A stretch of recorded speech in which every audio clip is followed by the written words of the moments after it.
Well, hello there, humans. How are we all doing today?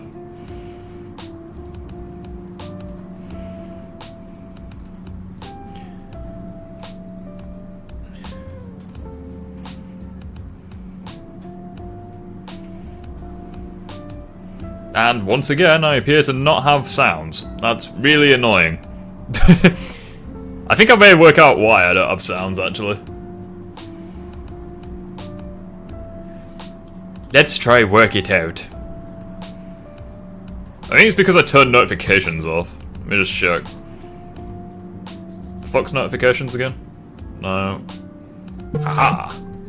Turn Do Not Disturb off, turn notifications on. Turn Discord on as well. Buzzing! Right, there we go. How is everyone doing today? How's everyone doing? So yeah, we basically have, I decided to introduce the overlays back into my stream, the fucking, you know, didgeridoo-dah, you know, where every time someone follows, it says that they've followed. So yeah, good news. I wish that I could sound more energetic, but honestly, I've used up a lot of my energy just laughing at fucking at Charlie. Like, her fucking live stream had me in tears. It was so funny. Like, honestly, it was literally one of the funniest things I've seen. There's free rifts. Yeah, I know, right? There's free rift. Literally, her live stream was fucking hilarious.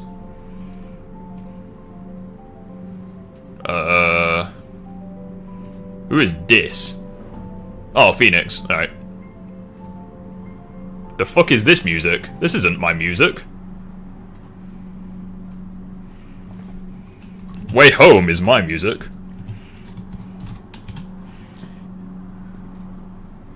No! Stop it with the playlist. There we go. Way Home is my music. Grr.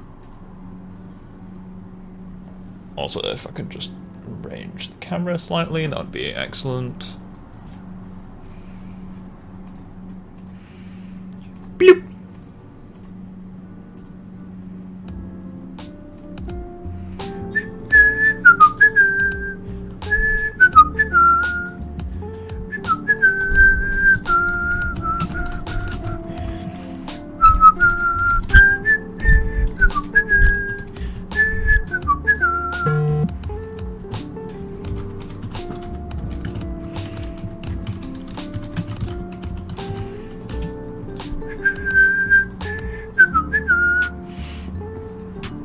Also, I just want to say a massive thank you to Jen for the membership. That's fucking awesome, and she's literally like my first member, I'm pretty sure, so that's pretty fucking hype, honestly, and I'm very grateful for that.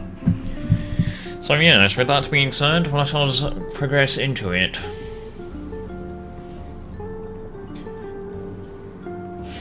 Hey, Peter, how you doing? I'll catch up with chat, because I've seen a few messages. Is it bad? Is it corny sometimes? Yeah, so this video, I don't care what anyone says, it's funny. Really?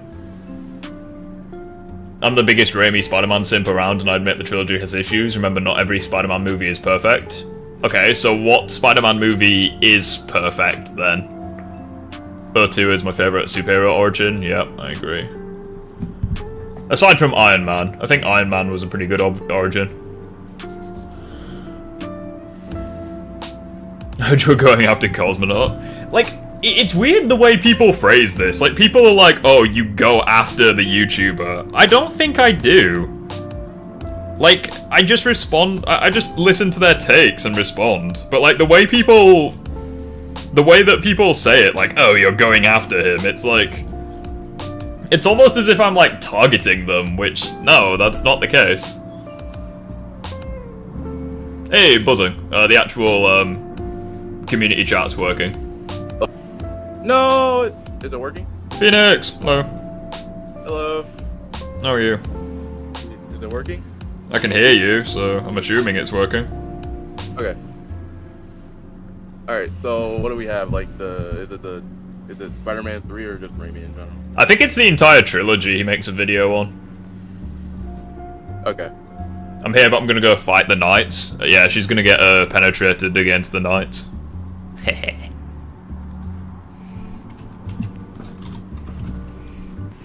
Also, guys, before we get into this, I have a couple of funny things that I want to show you guys. Invixity, good to have you here, by the way. I'm fairly certain you're new. I don't recognize your name, so... How's everybody doing? Yeah, how is everyone doing? I'm not gonna lie. I don't know if you, Rip, I don't know if you were looking at like the community posts and stuff like that. But I did a Kraven PS4 video to see what would happen. Kraven is broken if he was in PS4. Yeah, he is. I mean, it should honestly go without saying, because, like, he's stated to be, like, fucking stronger, smarter, faster than, like, the previous, the PS4 villains, so... Right. So the fact that he solos all of them should go without saying. I'm not too sure how he'd do against the Sinister 5, or the Sinister 6, but... I think he'd still probably win. I don't know. I feel like with... Here's the only problem is, like, while I was working on it, the only problem was the Hawk fight, right? And I had no idea how to put it. Actually, how would Kraven actually fare against Hawk? Because, like, that's a good question. I mean, I think he would just tear his fucking arms off. Yeah. Like, he tore Scorpion's, stinger off like it was nothing. So, yeah, it would just make... So, yeah, I think he would literally just tear Doc Ock's arms off, to be honest. Yeah. I do feel like, though, my name like... uses Toby Shadows, remember me. I don't think I do, but don't take it personally, I don't remember many people. But yeah, one of the things that I want to show you was, where was it? Was it in this? Yeah, someone earlier sent me this. The fuck? Hey, Chanel Akia, thank you for the sub. I think I'm about to see the... Well, the alert was in chat. Is the alert gonna come up in... the stream, for example? Oh, wait, why? Oh, I've seen this one. There's a whole bunch of stuff wrong with the Amazing Spider-Man 2 movie. Did a message come up on the screen, guys, when the alert went off? It should have come up on the screen, but I don't know if it did. Oh, it did! It did! Aha! I see it! Salvador Castillo. Yeah, all my subs are coming in. I haven't changed the sounds yet, so it's just the default sounds. But, yeah, so So I wanted to show you a couple of these. First of all, why TASM 2 is a perfect Spider-Man movie. Now... It's not. It's really not. I don't know about this one, so we're not going to go into it today. But then another thing that I think is kind of interesting. Do you remember our good friend Reskin, who's Ultimate Joker's boyfriend? He uploaded a video basically going through the Amazing Spider-Man 1. Who does this thumbnail remind you of? Oh, I know. Oh. Now, I know that they're, like, boyfriends with each other, but... Watch him say, I'm already... Where do I begin? like... I already know what's gonna happen here. He says, oh no, Peter was nerfed, got hit by nanobots. Okay, I already know what's gonna happen. I mean, to be fair, you could easily argue this version of Spider-Man being above Insomniac. Like, it's really not that hard to argue, but... First of all, this thumbnail is a fucking mess. Like, there is shit everywhere. Number 2... Gwen. Now... I'm not even gonna go into it. But the other thing... I really don't like this version. But, the only other thing that I wanted to talk about or briefly mention, have you guys heard of Arachnid Youth? Oh, yeah.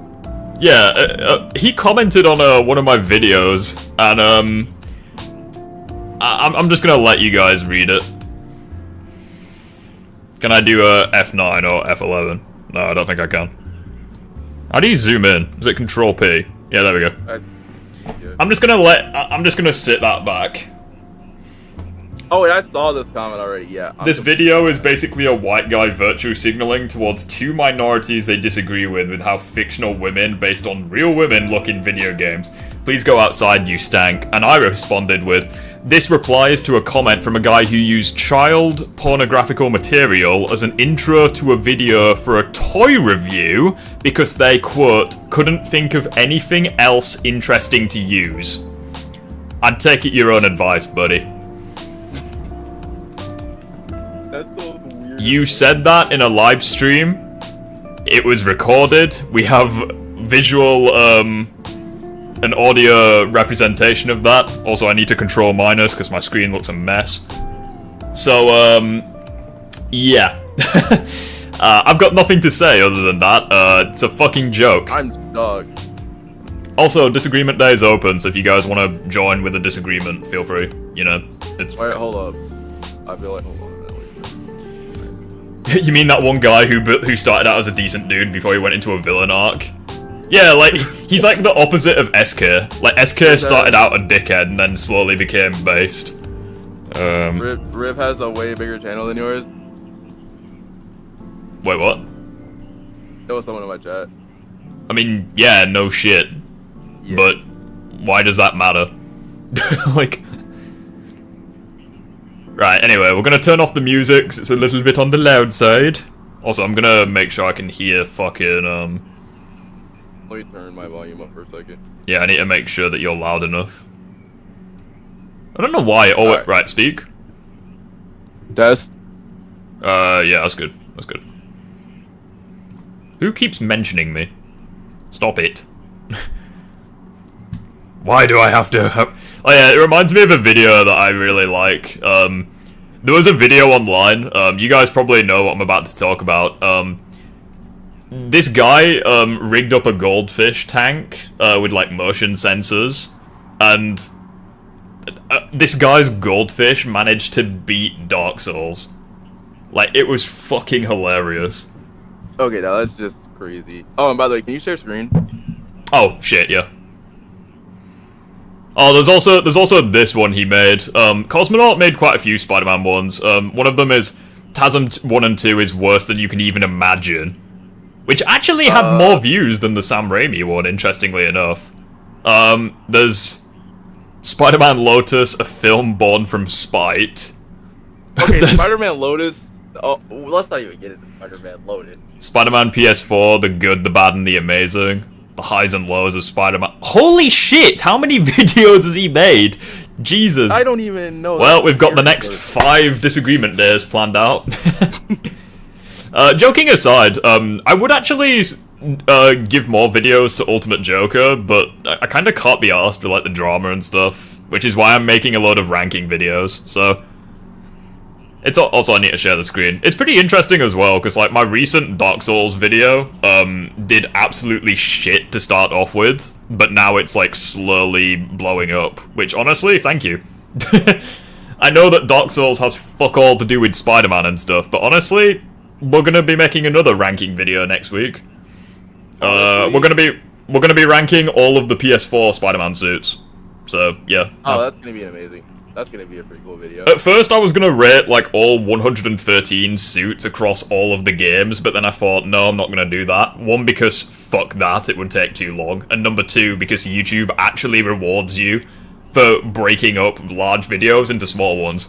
So like, YouTube literally rewards me for making 5 separate videos and milking it for the views. So I'm not fucking complaining. I'm not fucking complaining. I don't mind making 5 different videos, milking it for the views if YouTube's gonna reward me for it. So I'm confused. Has them 2 worse than you can imagine? I'm very confused. Oh, apparently I've already watched the first 5 minutes because it's. I don't remember that. Must have been a while ago. Only 720p. Jesus, dude. So we got worse than you remember. Alright, can you hear it? Yeah. Hey, what's this video? Maybe we should watch this after. What's that?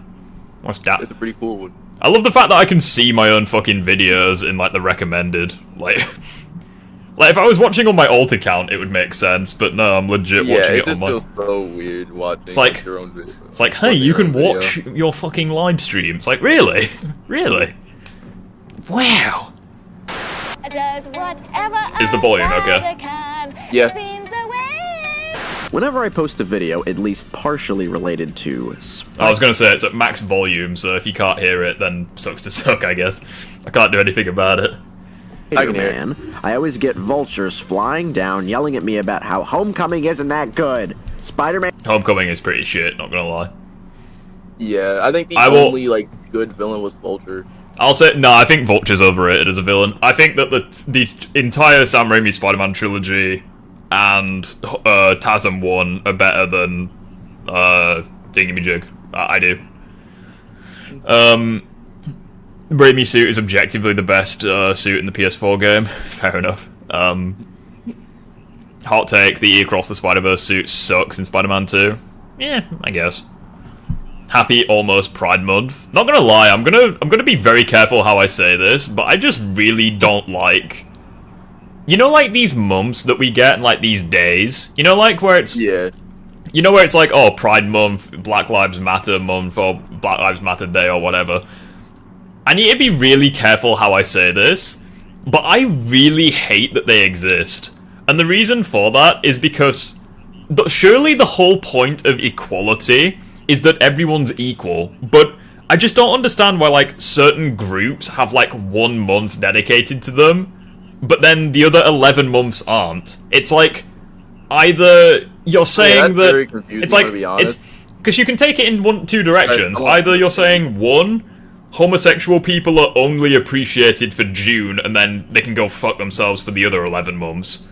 Or B, surely the whole point of equality is we all are equal? And if we were all equal, then why would we need Pride Month? You know what I mean? Like, I just don't understand. I don't like that these things exist. I think that the only way that we're gonna get equality and all that shit is if people just stop. Like, you see what Arachnid Youth did in that video where he's like, oh, it's just the white guy picking on the minorities. It's like, we're never gonna have equality with people like this existing. Yeah. We're never gonna have That's the equality video with, like, fucking Pride Month and all the rest of it. But that's just my opinion, and I really hate that. Here's the other downside too. Apparently it's reached so far. Apparently they've reached so far in the video games nowadays, where it's like, have you seen the Assassin's Creed Shadows trailer? No, and I'm very proud of that fact. Yeah. People Apparently are it's really dog upset shit. Over. Oh yeah, wasn't it people are like, really upset wasn't like the over- game supposed to be set in Japan, and like they made like most of the samurai like black or something? Oh no, the main. Okay, so they have 2 protagonists. They have Yasuke, who's the black samurai, and you have the character, and after you have the Japanese assassin, who's literally the main character in the game, and everybody just ignored her and was like, oh, black character, oh, black assassin, black samurai, oh. This screenshot's they're cursed, saying that by the way. cool. Yeah, like I also do you know what really pisses me off as well is when people who are twats hide behind their sexuality or hide behind their ethnicity. That really boils my bollocks. Is when you have, like, people who are homosexual and they're dickheads and they're like, oh, you're only saying that because I'm gay. It's like, no, I'm saying it because you're a cunt. Like, There's a difference. like, I really, I just don't like these kind of things. And I know there's going to be some people who are like, oh, you're homophobic or racist. It's like, I just hate when people hide behind stuff. It's like, no, like, just stand up, man up, and accept you did something wrong. Man 2 is better. Tom Holland can suck my dick. So the other day I was like, okay, fine. I haven't seen the Sam Raimi movies in a pretty long time. Maybe I need to refresh my opinions a little bit. So I went That suit is fucking... That suit I'm is upset that based. we didn't get ahead, that. I rewatched the movies, and holy shit, these do not hold up. Now, I like to think I have a pretty good track record when it comes to my opinions, alright? I will say, the only thing that I think legitimately doesn't hold up about these films is the CGI for the first film. That's it. I think everything else holds up. Everything else holds up. I would say probably at the most. Seeing as that I rewatched Spider-Man 3 yesterday, I would say the CGI holds up until you get to probably 2 at the least. Nah, I like 2's CGI. I mean, yeah, it's definitely aged poorly in some areas, but like, I mean, what fucking film hasn't? I would rather have films like the Raimi ones where it's like the CGI is bad but everything else is good, rather than MCU films where everything's shit but the CGI is passable. Yeah. Like, that's kind of where I'm at. As an avid LGBTQ supporter, you're 100% right. Just because you're part of a protected group, that doesn't mean you're automatically a saint or whatever. Yeah, and I think that the only way we're gonna get equality is if people just stop praising ethnicities. Like, yeah, sure, just because you were like discriminated against and indoctrinated into slavery like 200 years ago, that doesn't mean that like you're supposed to be praised now. And I think it's such a shame that there are people like this that like it's such a shame as well, because like you have there was that drama that happened on Twitter a little while ago, or sorry, X. You guys might know what I'm talking about. There was a female streamer. There's actually there was actually two stories I want to talk about. There was the female streamer that said men are the problem with gaming, which, number one, that's fucking false. Number two, it just makes you sound like a dick when like you're like. The reason why I think women gamers get such a bad reputation is because people like that fucking person exists. But it's also funny because there was another instance a while ago where there was this streamer. She was playing Fortnite with randoms. You might remember the clip, and she like gets angry at like a dude, like a guy in the fucking lobby. And then suddenly he puts the mic in and just chats absolute shit to her, roasting the ever-living shit out of her stream and her as a person. And you can tell by her reaction she was not ready for it. And she was not happy with it. But it just goes to show, like, no wonder people get fucking, like, terrible, like, stereotypes when you have people like that exist. And I think it's such a shame. And people are like, oh, you're only being toxic 'cause I'm a woman. It's like, no. People are being toxic, either one, because they're assholes, or number two, because you likely said something and you deserve it. So it's like, I think it's just such a shame. And it also undermines people with legitimate issues. So, like, for example, you have, like, two ladies. One of them's really shy and she's bullied, and the other one is, like, a bully. And, like, you chat shit to the bully, they're like, oh, you're only saying it because I'm a woman. It's like, you're just making it worse for the lady who's done nothing wrong, and she's legitimately suffering. She doesn't hide behind her gender, she's got legitimate problems that aren't being addressed, because you have other people who try and make light of those problems, and then whenever they get criticised, they just hide behind their gender. It's fucked up, and it shouldn't happen. And there's a reason why guys don't do shit like that when they're being, like, discriminated against. Number one, because most of them don't give a fuck, because we're not that sensitive. And number two, because if you're a straight white person and you try to do that, you're gonna get fucking bombed. But, like, not literally, obviously, like, figuratively, but, like, it's just such a shame that this happens. It pisses me off. Right. Oh, and by the way, question, Rift, have you ever seen Madam Web? No, and I will never watch it. I watched it. It is the worst. It is the worst Sony. Madam Web or Spider-Man Lotus? What are we saying? Madam Web. You either have a depressing Spider-Man film that I swear this culture war needs to end. Yeah, exactly. It's such a shame. It's like the only way that we're gonna get equality is if people shut the fuck up. Like, but no one will. It's ridiculous. Like, people. It's such a shame when people hide behind fucking. Things that they can't change about themselves.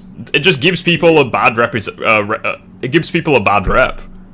Rift is sadly speaking facts. Yeah, because it's like I just don't give a shit about, like, and it's such a shame. You see people on YouTube and stuff, and it's like it's kind of like with Joker to a lesser extent, where it's like he was like, oh, I'm attracted to black women. It's like, and you're just making fun of it. It's like, I don't give a fuck that you're attracted to black women. What I care about is your points and how ridiculous they sound, and when people disagree with you, you flame the audience. Like, it's that's the difference. But obviously people aren't going to admit that. They're just going to be like, oh, you're taking the piss out of me because I'm a woman. Anyway, this has gone on long enough. Let's start the video. Well, someone said they hated how Madam Web stole PS4's theme. They did. What game do you consider woke? There's really not many games that I consider woke. It's mainly just like TV and shit. Like, I don't know. Cause like when you say woke, people mean different stuff. It's like there are people who say like The Last of Us is woke because they made Ellie a lesbian. It's like, I don't. Okay, well, it doesn't really. And then we're gonna go play the DLC. Yeah, it doesn't really like. It's like, fair enough, that's your opinion, but like, I don't think there are that many games that are woke in comparison to like films or stuff. Yeah. Of naive. Actually, I guess the only game that made me scratch my head about the whole woke thing was Suicide Squad. I think Suicide Squad. Because there's that I have moment where, nothing like... against it, but I have nothing, like, against Deadshot in that game, but, like, I have no connection to that. Like, we have no connection. Well, not even that. It's mostly, like, and people... It's pretty interesting that, people give Sweet Baby Inc. a load of shit, but what people don't remember is that Sweet Baby Inc. is hired by people like Activision. Which I think is quite interesting. But yeah, I'd probably say Suicide Squad. You have, like, Harley Quinn, you know, constantly saying how, like, she doesn't need men, and she gropes Deadshot's ass, and no one mentions it, and how, like, the mind-controlled members of the Justice League suck against the Suicide Squad, yet Wonder Woman can kick their ass casually, that kind of thing. How Lex Luthor, one of the smartest minds on Earth, praises Wonder Woman and thinks she's the gold standard for society, even though she's a racist moron. Yeah, I would actually say, Suicide Squad. 11-year-olds, eccentric European weeaboos, and depressed alcoholic college students that seem to like and listen to my opinions. But I'm aware that I'm kinda pushing it this time. I'm just saying, I think the Sam Raimi Spider-Man movies aren't as good as you remember. Now, I still love these movies, all 3 of them, to be exact. Yeah, you heard that right. But it annoys me that people look at the first 2 as some sort of superhero holy grail, when they're not, like... It reminds me of a hot take that Mob put in the server. He said that the Bully Maguire scene is the best scene in cinema history. Literally, I mean, don't believe it. I will go to the fucking Discord server. He said that. Where is it? I mean, Where is I it? like the Bully Maguire scene, though. Holy shit, how many people talk in this hot take channel? Where did he say it? Where? I Grr. like the Bully Maguire. I can't find it, it's annoying me. Hang on. Mom, spider.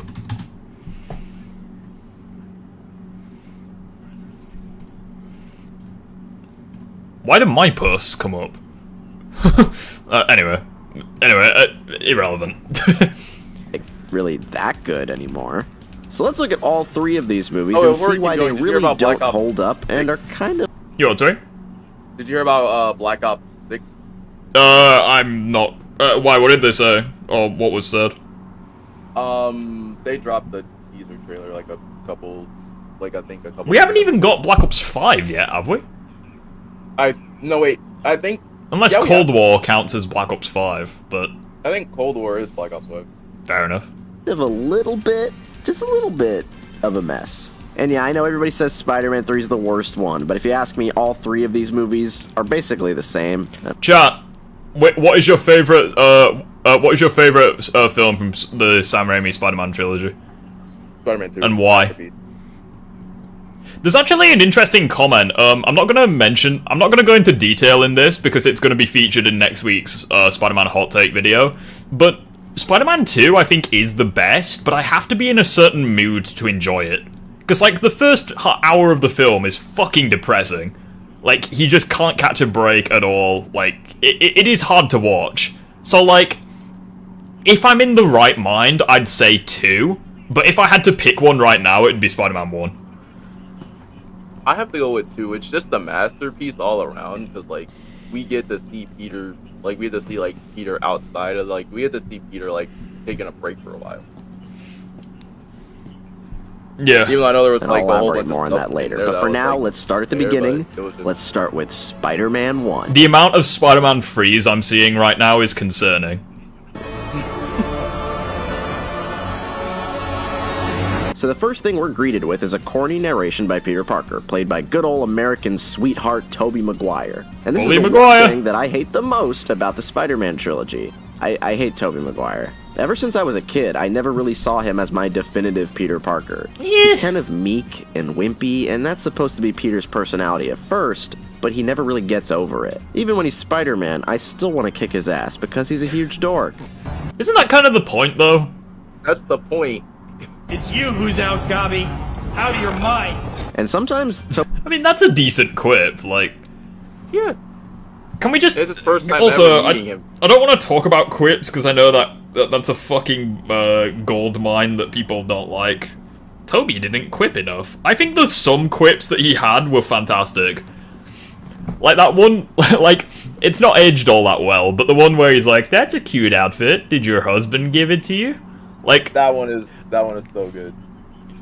You're getting on my nerves. I have a knack for that. Not anymore. Like, Hot take, Yuri did the good riddance scene. Yuri did the good riddance scene way better than Tobey. wait, which was the good riddance scene for Yuri? I think I don't it's remember right him after- killing anyone.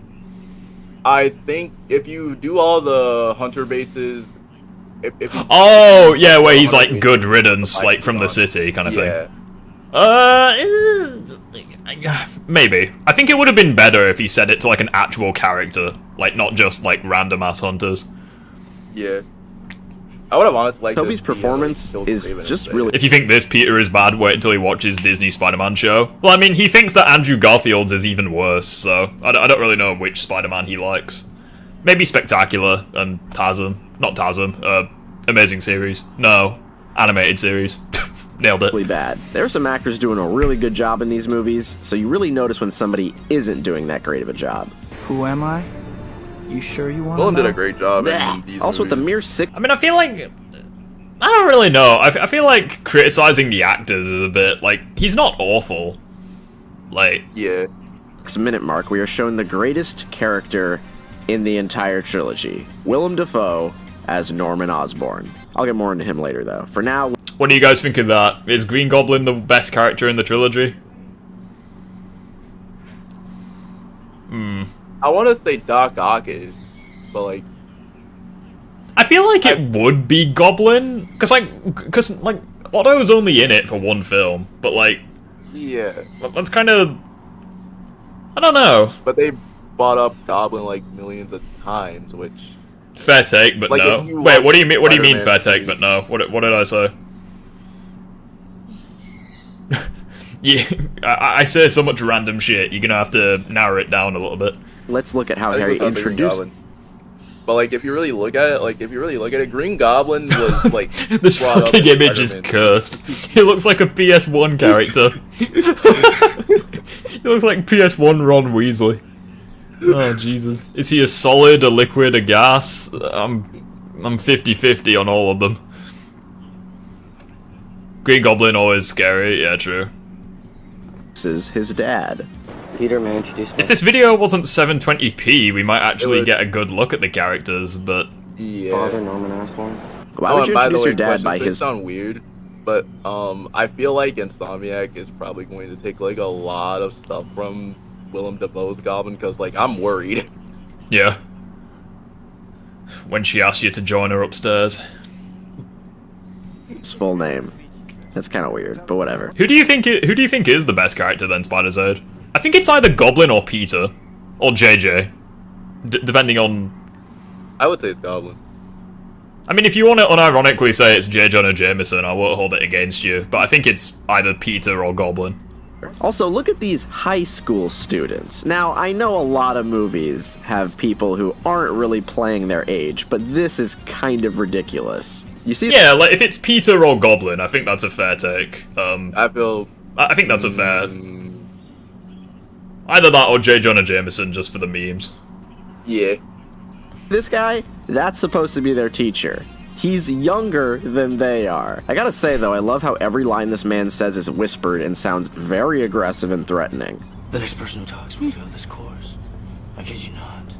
Do you know that this is Yeah, I think that's kind of a nitpick. I think I do remember, because I think I watched like the first 5 minutes of this video like ages ago. I do remember him saying that, but like, it's just something that I've always disagreed with. Like, I've always viewed it as a nitpick, because it's like, surely just look at fucking, you look at Peter's fucking face there in the background, because like, surely the whole point of actors is like, you act. Like you gotta play the part. You know, it's like, you don't have to be 100%. It's like, it was really annoying, because it's like, people with Oppenheimer last year, people, like, Cillian Murphy got a shit ton of backlash, because he's like, oh, Cillian Murphy shouldn't play Oppenheimer, because he's not a physicist who's Jewish. It's like, he's an actor. Oh, he's like- an actor. It's like, who cares? It's like, because it's like, when people open the it's literally opening Pandora's box, because it's like, where does the argument end? It's like,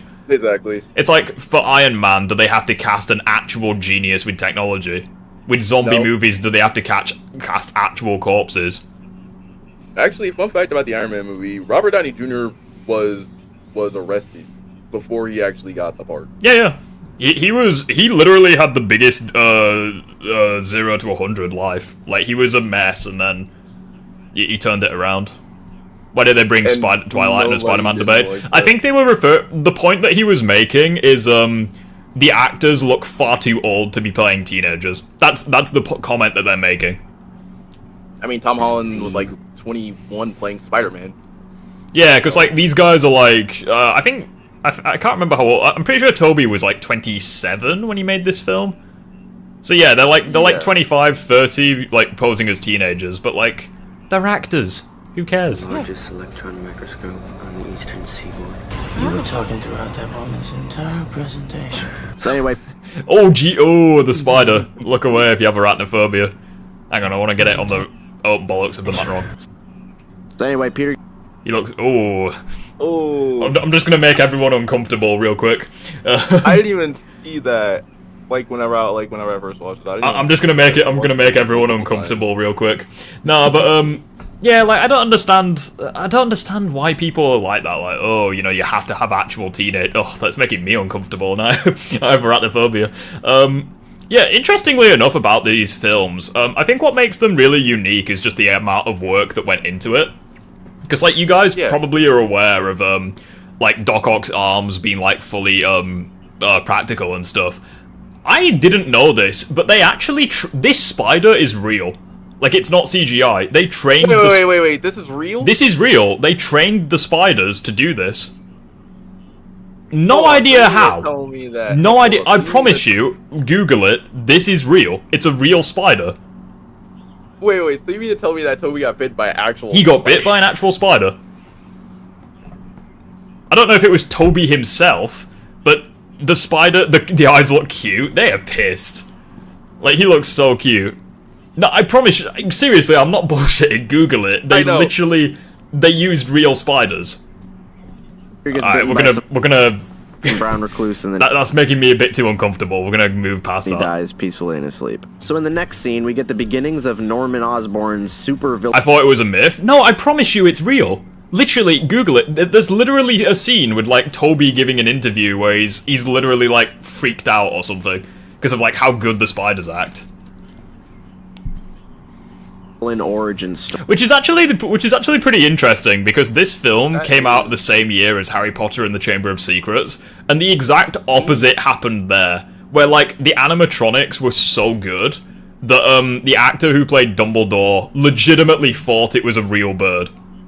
Like, that's how good the animatronics were for the like. It's just so it's so crazy just how good practical things are. Like, see, like the recent MCU films just don't hit this hard anymore. That poor spider got painted. Yeah, true. How did they paint it? Actually, that's a good question. Because, like, if you hold it, it'll just break its own legs off to escape. Like, how did they paint it? Yeah. Especially since it's got, like, an actual pattern. It's, like, blue and red and all sorts. It's actually pretty cool. I wonder how they did it. They sprayed the spider? I don't think they would have, just because spiders are quite small. It'd be pretty easy to, like, fucking, I don't know, blind it or suffocate it or something. Yeah. Beginnings I'm of wondering that too. Dafoe was at his best in No Way Home. I would agree, but like the practical effect, the CGI just doesn't hold up as well. I think honestly, the biggest respect I can give to this guy is he was like, yeah, I'm 66 years old, but I'm only gonna come back if I can do my own stunts. Norman That's what he came Osborn back super. to do. You want, sorry? He proved twice. Willem Dafoe proved twice that he can still be scary as Goblin. Yeah. Technically, he did it all 3 times, because he came back in all 3 films. Yeah. He wasn't really scary in 3, but like in 2, he had like a bit of anger and stuff. Venom was originally an animatronic in Spider-Man 3. Yeah, I've heard of that, but I don't think that would have worked as well. Villain origin story. And I gotta say, I do like the pacing in this. It wasn't gonna work, and they wanted Topher in the suit. Yeah. Movie for the most part. Things go along in a fairly well-balanced way. Yeah, that's something that I do really praise about Spider-Man 1. The pacing is just phenomenal. Like, Yeah, like, I don't think there's many superhero films that are paced as good as Spider-Man 1. Yeah, See, the but I would beginning of say Peter's- like the one that has like the better pacing would probably. I feel like 2 has like a slower pacing than 1. Oh, absolutely. We have 2 new Discord members. Hey, Poggers. origin, But I and feel then like right one after you had, see the like, beginning a of the better villain's pacing, origin. It like, just you can keeps going actually, back like, and forth see like what's this. going on. However, his motivations aren't really that clear before he turns into a crazy monster person. He seems mad that they're taking the project back to formula. Back to formula. I'm a dumb internet movie boy, so I don't know what that means, but it seems like he needs to get his little science project done really quickly, or the army men won't be very happy with him. Next, we Yeah, that's Yeah, it's literally that's exactly what it I is. know. Like, he answered his own question. You playing Spider-Man 2 right now, Poggers? Tom has a baby face. Yeah, so does Toby, though. Like, look at this shit. It's ridiculous. I can't wait for Spider-Man 2 to come out on PC. I can't wait. I'm waiting for the mods because I want to see a Batman mod. Especially since with my recent PC upgrade, like, that shit's good. If that runs at 60 FPS, I will cream. Like that. Oh no, people have already figured out a way to put it onto PC, but like, I don't see. I don't really how like they that put though, it on just there. because like, oh, it's adorable. What do you mean? The spider? What do you mean? Yeah, I prefer to just wait for it to come out on Steam because like Steam has like controller support and all the rest of it. So Yeah. see the first scene of what I'm going to call corny Sam Raimi shit. Jesus Christ, look how big the mark is on his hand. This hole though. That shit's ridiculous. That'd be like fatal in real life. Genetically designed super spiders. Why are there skulls? It looks like I added those in post, but that's for real. This is fucking hilarious, and it only Epilepsy gets warning. better from here. See, like, I think the skulls is pretty stupid, but like, it does kind of call back It to works. it calls back to Sam Raimi's like horror directory, because obviously Yeah. he directed like really crappy indie horror films, which then turned into The Evil Dead, I think, and then turned into this. And they, yeah. Also, I Well, think it's yeah, really put it in cool. here. Also, I didn't even know this until recently. Wait, I need to freeze on the moment because it's like really freaking fast. Looks like I Hold on. added those in post, but that's for real. This is fucking hilarious, and it only gets better from here. I didn't even Right. notice this until recently. The Spider-Man DNA strand swings in like Spider-Man. Like, that Wait, is wait. cool. Look! I can't show it because he doesn't show it in his video, but like, Yeah, it literally but it swings swings in like in. Spider-Man. Like, that is cool. I didn't even notice that until recently. I mean, I didn't even. Well, I can't. Well, And it I even would looks say, like Spider-Man with like the blue and the red. Yeah. I was gonna say I knew that. Well, I didn't really know this until I rewatched. Keep in mind, I rewatched Spectacular probably like last year. I would say I didn't notice that until Spectacular. Yeah, like it literally swings in like Spider-Man. It's awesome. I'd show you the full thing, but like, actually, you know what? Frick it, I will show you the full thing. Bear me a sec. Spider-Man. Oh, yeah. What's that? Me. Yeah. Yeah, that's fine. Sorry. Spider-Man 2 DVD menu. I could probably just Google the scene, but like, I'm probably not gonna get copyrighted if I show it, so. Watch! Look, it swings in like Spider-Man. Wait, it's sweet. Keep watching. It Yeah, swings in like Spider-Man. I saw that. Yeah. It's fucking awesome. Also, and then I love how it changes the color of his DNA to Spider-Man colors. That's freaking awesome.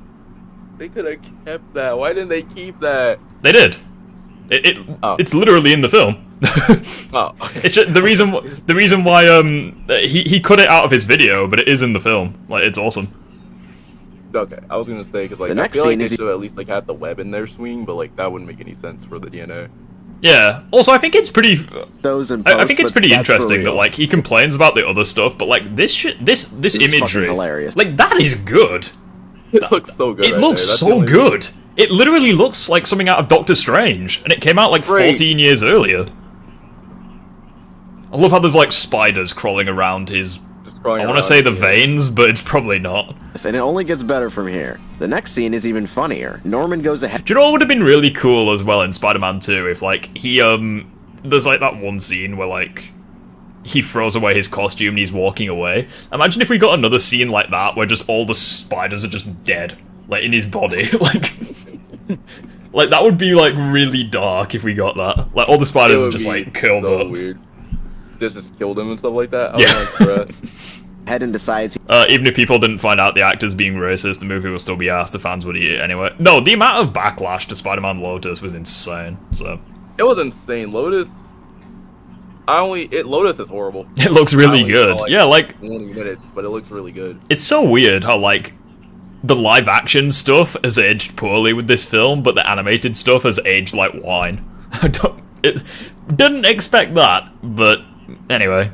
he's going to be the I love how this has turned into a discussion about how we gush over how cool Raimi Spider-Man 1 was. Well, yeah, what do you expect? It's freaking awesome. human test subject. I love how we're not even 5 minutes into the video, but we're like 45 minutes into the stream. And this fucking I doormat would just goes say, along though, with it. We need something. Oh, I guess I'll similar just to clean up the Spider-Man broken 3 glass, or 1 asshole. For- Also, I think this little part is... for Spider-Man 3, but that's just me. To be fair, I actually do kind of agree with this. I don't really know why he just smashes the freaking bottle. Like, that is pretty stupid, but... Yeah. hilarious. Well, either way, the experiment goes... The thing that I like about this scene where, like, he's complaining about it being cold is if you... Oh, I've gone too far. Hold on. part is hilarious. It's not even touching him. Like, he's complaining about the cold. It's not even... How much of a knob is this guy? Well, either way, The helmet... Well, not helmet. The head restraints aren't even touching him either. the experiment They're goes not. horribly I guess wrong, it's and just- he dies. Also, this scene was real. The one that I'm about to show you, where, like, the guy gets thrown through the glass. That's real as well. It's not CGI. Wait, was that an animatronic or was that actually... It's real. Literally, what I'm about to show you is real. What? Back to formula. Yeah, that is real. An actual guy got thrown through the glass. It is Hold on a minute, insane. go back. Hold on a minute, go back, because I think I just saw his whole entire head just get split. Well, this bit. Yeah. Right, when he gets thrown through the glass, I promise it's real. Back to formula. Okay, yeah, that's real. Yeah, that's real. So many things about this film is real, it's insane. The amount of practical stuff that went into this is brilliant. This is a comedy movie. I don't care what any... How is it a comedy? He just got thrown through glass. He's dead. Someone just got thrown through glass. Willem Dafoe is actually that strong. Yeah, exactly. Like, he didn't even need the steroids. He's just naturally insane. Everybody tells me. Now, you guys know the rest. I won't nitpick the rest of this first act, because... I think this is also insane as well. Like, Tobey Maguire literally lost... Like, this is how Maguire normally looked at the time of making the film. But, like, he lost so And much then- fucking weight just for the scenes where he doesn't have superpowers. And then he put all of that weight back on for this scene and the rest of the series. Like, they didn't even CGI his muscles. It's like, he lost a crap... Like, they don't make Wait, movies like what this if they- anymore. Well, I would... Tell me it wasn't real glass. It was. I don't actually know if it was real glass, but Actually, it might have broke been like real plastic glass. or it might have been practical. Yeah, it broke like real glass at least. So like, was the guy all right after being thrown through the glass? I'm assuming so, but I don't freaking know. I was. It might have been practical. I was literally like I was a baby when this film was made. So I mean, I saw Spider-Man 2 before I saw Spider-Man. what Call of Duty has the best soundtrack? Fuck, that's a hard one. It's actually pretty interesting because World War II has like a really iconic soundtrack where it's like the do do do like that tune. But nah, it's got to be Black Ops 2. I think Black Ops 2, the multiplayer theme is just iconic. I don't know. I would say like the Shadows of Evil. Yeah, like obviously for fact, I think he's meaning like the overall game, and I think Black Ops. Overall game, definitely Black Ops 2. Yeah, I think either BO1, BO2, because like the Black Ops 1 zombie songs hit different. That's probably the one thing that BO1 does to this day really well. It's just the music. That would be way too easy. Like, I could mention how Peter's But, just like, gonna walk to school. It's just so fucking good, like, the amount of work that went into this film. Like, he lost all that weight and then put it all back on. Like, But then the bus just appears, and he's like, oh no, wait, I'm supposed to run after the bus. Like, what the fuck? You weren't even going to the bus stop. It's your own fault if you miss it now. And I'm most... I mean, what's impressive is for the fact that he was keeping up. Actually, I'm wondering that. How fast was the bus going? Yeah, it could outrun Spider-Man. I think honestly at this point, his powers just hadn't developed, or were partially being developed, because like... He was able to keep up with a bus. Well, yeah, but like, you know what I mean? Like, because I think at this point his like speed is starting to develop. At the lunch scene, the spider sense, just before the flash, the webs, and then in the alleyway, the climbing walls. So like, I think his powers are slowly developing. Yeah, because I think what the fuck? You weren't speed kicked in right here, and then after that, I think the sense kicked in. Hot take, I think the Green Goblin suit is kind of mid. I think the No Way Home suit looks way better. Just because it actually looks armored and stuff. But even going to the bus purple stop. cape. It's your own fault if you miss it now. And I'm most definitely not going to mention this unfortunately aged joke. That's a cute outfit. Did your husband give it to you? What if he did make it for him? Would that be so bad? Wow, Spider-Man, you're pretty homophobic. The one thing that does bug me is the pivotal scene where Uncle can't argue with that one. That scene has that was actually a fun. I'm not Ben gives his good scene. I like that iconic speech. Because he's actually chastising Peter Parker for fighting Flash Thompson in a previous scene. Except Peter was fighting in self-defense. And Uncle Ben's like, oh, well, you shouldn't have done that. Just because you can beat him up doesn't mean you should. So what does Peter do with this advice? He spends... To be fair, though, that's not entirely what he says in the scene. Because, like, he's not wrong. He does say, like, you know, the whole, you know, you shouldn't beat him up just because you should. But the other thing he says is, this kid, Flash Thompson, he probably deserved what happened to him. But so like he is trying. He did try empathize with Peter, but I would say that I would say yes. He still tried. Well, he did empathize with Peter, but Peter was kind of going through. Well, he just beat Flash. Because you got to keep in mind at this point in the film, Aunt May and Uncle Ben are legitimately concerned with Peter's behavior. Because like that montage where like he's firing webs in his bedroom, it's like Aunt May is legitimately concerned with him. So it's like, which is why Ben offers to drive him to the library. It's or what he thinks is the library, just so he can have that chat with him. The rest of his life beating people up. The context just don't make no sense. Actually, that's a good. Wait, pause for a second too. Do you think that Aunt May knows that Peter was Spider-Man at that moment whenever he was shooting webs in his room? I feel like Aunt May does know he's Spider-Man, but I don't know if he found it. I don't know if she. Well, no, she wouldn't have known that he was Spider-Man because Spider-Man didn't exist at that point. But like, she may have put two and two together later on. Probably. Yeah, because like Spider-Man literally didn't exist until after Uncle Ben had died. So, like. And she would have probably put all the evidence together, seeing that she knows that Peter takes pictures for him. So I think it would be easy to tell. Yeah, I think I don't really know. What do you guys think? Do you reckon Aunt May knew that Peter was Spider-Man? To be honest, I think she put two and two together at the bank when he rescues her. I feel like she would have recognized his voice. Like, that's what I think, but... I think that too, because it was just like... Because you gotta keep in mind, Aunt May hated Spider-Man until the bank scene. And then afterwards, she started liking Spider-Man and respecting him. So I think it was at that moment where she recognized his voice. Well, no, because like when she's hanging on and like he's trying to save her, he's legitimately trying to save her, and like I think at that moment she's like realizing he's okay, and then when he's back on the ground and he's like, we sure showed him. I think at that point she recognized his voice. So I mean, it's literally his mother. Like she raised him for like 20 years. Like she would recognize his voice. Yeah. So I think it's however, on an unrelated that she knows. That's what I think, anyways. What do you guys think? Note, I think it's time to bring up something that I love. I really can't movies. Confirm or deny. Does Dr. Connors know Peter is Spider-Man in Spider-Man 2? No. I don't think so. I don't think so. But that's just me. The extras. I'm serious. Look in the background of any But shot then and just but find then a again, random though, in the person. past, You'll get a they whole new did, level of entertainment out of these movies. well, I would In this say movie, you'll in the see beginning, like, background in the characters that past, don't give a Connor shit, did people who have mention no Hawk, idea like, where I don't they think he are. knows. Even main characters have a chance of devolving into idle sims with Well, like, I think with the extras, that's understandable, but, like, literally Harry's father is taking more of an interest in some random kid. Peter. And, like, he's feeling neglected, he's which like- is why he loses interest. Like, that's a little bit unfair. when they're not the focus of the scene. It is really bizarre. So for those of you who aren't aware by now, this movie has a certain flow to it. We see Peter do stuff, and then we see Norman do stuff. And then Peter and Norman meet up again, and the whole thing goes on like that until the movie's over. And this works mostly because, like I said, Norman Osborn is fucking hilarious. Maybe it's just me. It's actually a good point. Like, I didn't realize that. Like, yeah, they go back and forth, and then they meet up. They go back and forth, and then the festival.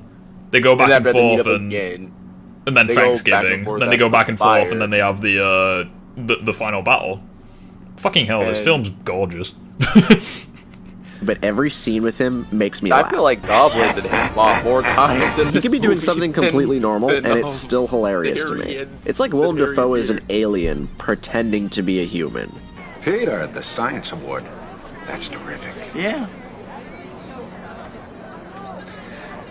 I am now going to share some of my favorite moments from Norman Osborn in this movie. I like the reaction he has when Harry offers Peter to work for him. He looks so happy. Look at his face. I don't even need to He's not wrong. describe this Really part. not. It I kind of would have speaks for loved itself. to have seen it. I would have loved to have seen Peter work for Oscorp in this movie. I would have loved that a lot. 'Cause, like, I would have, like, he would have got the glider and stuff. I like how Norman's bombs just turn them into plain skeletons. I mean, yeah, true. I love how his whole plan to recruit Spider-Man is to drug him, kidnap him, tie him up, and have a dad talk with him on a rooftop about how New Yorkers are dicks and they're not worth saving. Right. I like how he dresses up as an old lady, complete with a stock sound effect, They're like, give us TASM just so he can get the jump on. I won't lie, that jump scare got me back in the day. Wait, the scene. Oh, Yeah, where he's in the the fire. Yeah, in the Yeah. fire. The thing that scared me the Spider-Man. most was probably him bringing out the razor. Was him bringing out the razor grenade? Really? That's the scene that scared me the most because, like, The screenshot again. I've already God damn it. seen pumpkin bombs before, but like, J.K. Simmons as J. Jonah Jameson is the best casting choice in the history of film. I mean, I think there's a few that come close, like Samuel L. Jackson as Nick Fury, Christopher Reeve as Samuel Superman. Jackson's, like, Fury. Like, I think there's quite a few great casting choices. But yeah, I think he was probably the best casting in this trilogy. And then the scene Robert Downey Jr. as Iron Man. ends with this great line. No one says no to me! Okay, now that scared me. Yeah. Holy shit, he's sweaty as Just the fuck. fire, like that scene scared me. Like just the fire over after he says that, it just goes straight to Norman. Just He looks like he's had a stroke. Like, Jesus, look at that. When you've got pink eye. What about the festival scene where that stupid kid just stood still while the giant pillow was about to fall on him? I mean, yeah, but like, if you're paralyzed with fear, like, you're not gonna be able to move. Although, yeah, I think it is a bit dumb, but hey-ho. Sometimes he just shows up for no reason, like this jump scare. Oh, this jump scare got me as well. I remember. I know what's coming. Wait for it. There it is. However, a character in these movies that I do not like. Did you actually wait a second? Who did you think? Wait, I forgot. Was he hugging Toby or was he hugging Norman at this point? No, he was hugging Harry. Oh, okay. Because this was the showed scene where Harry reveals to Norman that Peter and MJ are together, which is why Norman then captures MJ. Christian Haydenson as Anakin Skywalker. Yeah, that's true. Obi-Wan as which Obi-Wan do you prefer? Ewan McGregor or the guy from the Clone Wars? Wait, what was the question? Which actor of Obi-Wan Kenobi do you prefer? Ewan McGregor or the one from the Clone Wars show? I would say McGregor, but somewhat like the one from the Clone Wars show. They're both really good. What's he called? Christopher Lee as Count Dooku as well. He was fantastic. I would say they're Is Aunt May good, but at the same time, though, I would have to say McGregor as Obi-Wan. Yeah, probably. Aunt May has the worst pep talks in this movie. What? That's BS. Nah, I think MCU Aunt May has the worst pep talks. I would say she has the worst pep talks up until No Way Home, Fuck's sakes. where she gets killed by Goblin Actually, that's a really good point that we can make. Actually, No, I hate that pep talk because they literally retcon Civil War and Uncle Ben and all the rest of it. Yeah, I hate that pep talk. I would say though, like, at least is what I think. I feel like since Goblin know that he failed in well, seems that he came from the Raimiverse. I'm just gonna say Raimiverse. He came from the Raimiverse into the MCU. So I'm gonna say he figured out that there was an Aunt May, and he was like, "Yeah, I'm not gonna fail this time because I got caught." What's he gonna say? The last thing I said to him, he tried to tell me something important, and I threw it in his face. You loved him. Wow, she's so wise. Aunt May is supposed to... Alright, so you're just gonna cut off the rest of the fucking pep talk. Literally, Literally what she says is, you loved him and he loved you. He never doubted for a second the man you would turn into. You were meant for great things. How is that a bad pep talk? Exactly.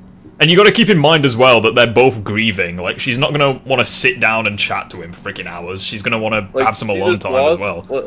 Like, they just both lost Uncle Ben. Is he gonna seriously say that the he had a Spider-Man heart 2 pep attack. talk is bad? Is he gonna say that? Bruh. to be Peter's moral compass, and in these movies, she's kind of rude. But I'll get into that. How is she that in the next movie, where she is just the biggest asshole. How is... I mean... So anywho, the second half of this movie hits, and you realize that we are now watching a completely different movie. And I couldn't be happier, honestly. This movie is so wild, and I think that's why everybody loves these movies. In the second half of the movie, we're also introduced to the actual best character, J. Jonah Jameson. Even when I read the comics, I hear his voice in my head. Not only is his performance good, but it's like his scenes have a completely different writing staff. His lines are legitimately funny in this. Mr. Jameson, Spider-Man. Hoffman? Yeah? Hoffman? Yeah? To the point where I'm pretty sure he's making some of this stuff up. Spider-Man. Yeah, he was literally stealing and she slapped his hand. Yeah, exactly. Like, how is that her being an asshole? Wasn't he was attacking making the city, almost he was every. trying I to save think it. That's JK made It up is like half not. of the line. I resent that. Slander is spoken. In print, it's libel. It's really annoying because I hear, like, J.K. Simmons is speaking, but all I hear is Omni-Man. Like...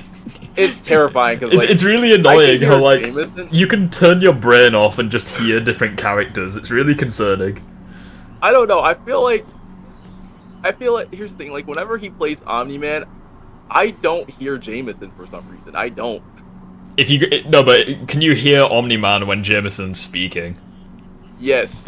Like, he is a master at life, man. Also, do you guys remember that Elizabeth... How the fuck did Aunt May not die from the bomb 2 feet behind her? I feel like he wasn't trying to kill Aunt May. I think he was just trying to scare the shit out of her. He wasn't trying to kill Aunt May. I think he was just trying to prove a point that, like, yeah, he knows who Spider-Man is. Yeah. Banks is in these movies? Blue shows the character is in darkness. Gotcha. Yeah, no. Nobody remembers that. That actually makes a lot of sense, because, like, nowadays in films, they use blue as, like, darkness and cold kind of thing. Like, with the Titanic, when the lights go out, it's like, it's all blue and stuff. Not quite my temper. Yeah, I know. that scene is incredible. Like, you can just hear Omni-Man when he says that. So once the... this is going to be a bit off topic. I think Raimi Aunt May felt like a grandma, whilst TASM May felt like an aunt, and MCU Aunt May felt like a mum. I guess. I feel like she feels like a stepmom in the MCU films. She feels a bit off, but... I don't know. I think they went with the Ultimate Comic. I think they went with the Ultimate Comic Aunt May, because in Ultimate, she knows Peter is Spider-Man, and she knows that Peter is Spider-Man, so she just lets him do whatever. It's actually a pretty interesting way of viewing it, though. Like, I do agree with what you said. I just think MCU May is just fucking shit. Festival scene happens, we get a really good idea of how much this movie has completely lost it. Where before the special effects were mostly hidden or just briefly shown, this movie is now a CGI nightmare. And if you think I'm being mean, okay, yeah, I'm not even gonna lie. Goblin did have. Let's see what a real critic has to say. You know, my thumb is down on this movie, but it's sort of a split decision. When you see Spider-Man flying through the skies and leaping between buildings, he looks like an artificial cartoon character. He moves too fast, without the weight and presence of flesh and blood. See, they even thought it looked like shit back then. I'm just gonna let that sit there. No comment. And so leave me alone. This part here always kind of bothered me too. See, Goblin has these fucking bombs that Jen's in the chat, poggers. Turn people into skeletons. Yeah, for real. Anyway, he throws it at this balcony, and Harry and MJ are also on this balcony, like they're right next to each other. But the bomb only kills these people. Not only kills them, it fucking vaporizes them. But why didn't MJ... Like, yeah, I think it's stupid that they didn't get skeleton. I think it's stupid that MJ and Harry didn't get skeletonized, but I think what's more stupid is how the hell did he engineer that without Oscorp knowing? Yeah, I'm trying to figure that out too. Like yeah, I know he has like the secret. I know he has like the secret layer like behind the mirror in his apartment or in his penthouse. But like again, how did he get all the equipment there with no one knowing? I think that would be the main thing to criticize. But I would also want to know, they know about the glider, right? The funny thing about Real Critic is that he said that Spider-Man 2 was like the third best film of 2004. So that's the funniest thing as well. Yeah, go on. What did you say about the glider? I feel like Oscorp would know about the glider, if I'm not wrong. Yeah, like, they literally recognize the glider in this scene. Like, the guy with the binoculars, he's like, that's our glider. That's our glider. MJ, get hit. Norman knows about the glider. Shouldn't they put... this may sound weird. Shouldn't they just put 2 and 2 together since... I mean, at this point, I'm pretty sure they think that the glider and stuff was just stolen. Like, I don't think they have any reason to believe it was Norman. Okay. She saw it happen. She literally watched this happen right in front of her. Like, yeah, sure, I think it should be suspicious that it's Norman, because it's like his assistant mysteriously gets killed at the same time that, like, the performance enhancers and the equipment goes missing. I think it should be a bit suspicious, but, I mean, he literally kills them all before they can do anything, so... But she's fine. I mean, maybe you gotta be, like, really, really close to it. I don't know. Now, I'm gonna show you guys a brief clip, and it showcases exactly why I love this movie. I'm not gonna make fun of the CGI since it came out in 2002. I mean, at the end of the day, though, like, I think the CGI is... The CGI was pretty good, actually. I would say it was... I think the CGI is bad in areas, but, like, I think what makes this film so good is just, like, the characters, and, like, the interactions and stuff, and, like, the themes of the film. And why I just really don't like... The one thing that I will say I don't like about this movie, or at least, like, the Raimi trilogy in general, is just Raimi MJ. Bankai, how did he sneak all the equipment to his house? It's comic books, don't question it. Yeah, it's like that scene from Doctor Who. It's like, of course, the real question is, where did I get the cup of tea? Answer, I'm the Doctor. Just accept it. No, what's dangerous is the grenades is the shell that goes to pieces everywhere and pieces everyone who closes to it. I mean, yeah, that's how real grenades would work, assuming that the casing doesn't just get fucking vaporized with the extreme heat, but, like... And it also depends It is comic books, after all. It also depends on the radius. I just realized we're all Spider-Man nerds. Bro, we're all just nerds in general, like, it's fucking awesome. Like, you can just... The reason why Disagreement days are a thing is so you can join the VC and just chat bollocks. It's awesome. But yeah, like, we're video game nerds as well, it's awesome. That's the entire point, like, everyone can just join and chat shit, it's awesome. Yeah. Okay. Everything that this movie symbolizes, in my mind... Raimi MJ is the worst character in existence. I think in Spider-Man 1 she's great, but, like, after that, she's kind of shaky. Like, I feel like it's just shaky because she goes to Peter, then to Harry, then to Jameson's daughter, then back to Peter again. Wait, he says that the entire trilogy can be summed up with this one scene. I'm curious. Hello, my dear. It's Spider-Man! This clip has everything. Goofy-ass Willem Dafoe acting, screaming women, which Sam Raimi loves, by the way, but I'll get into that later, and hilarious extras. It's Spider-Man! I did not... The thing that I find... Again, I appreciate his comments, but like, I feel like if you were to objectively criticize this scene, how the hell does she see Spider-Man before he even swings around the building? Exactly. Like, there are things that you can criticize about these films, but he's not going for them. He's going for, like, the other stuff. Riff teaches me more than school. Yeah, but I teach you about bollocks topics, though. School teaches you somewhat important shit. Aside from surds, I've never needed surds. Why the fuck do they teach you surds in maths? I've never needed that in my life. The only thing that you need is percentage, decimals, and fractions. That's all you need. Edit that clip to be any faster. That's just the pace of these movies. This festival scene is just really a masterpiece. I can cut out 5 seconds at any point of this whole scene, and you have unintentional. I think shows you how powerful Goblin is, though. Yeah, like, I'm not entirely sure what I like like, this, I agree with him. This 5 seconds is perfect. Like, he punches Goblin, he just doesn't even flinch. Cut out 5 Kicks seconds. Spider-Man. He goes, he clips the table with his foot and somehow causes all that damage. He flies through all of this glass and the glass just disintegrates instantly. This whole scene. Like, that looks like a freaking Harry Potter spell has just hit the glass. And you have he hits that thing hard enough to knock it over, and yet somehow this guy doesn't get killed from a giant, like, that thing. Hold on a second, shouldn't he have a concussion? That hit him straight in the head. Like, that I have no idea how that must weigh, but I'm gonna guess at the very least 500 kilograms, and it just hit him straight to the head, and just no one questions it. Goal. I just noticed this. Shouldn't he have a concussion at that point? Concussion? He should have, like, his head should be caved in. Like, he should be dead. His brain should be mush. Oh, this scene as well is also perfection. I really hope he plays the entire thing.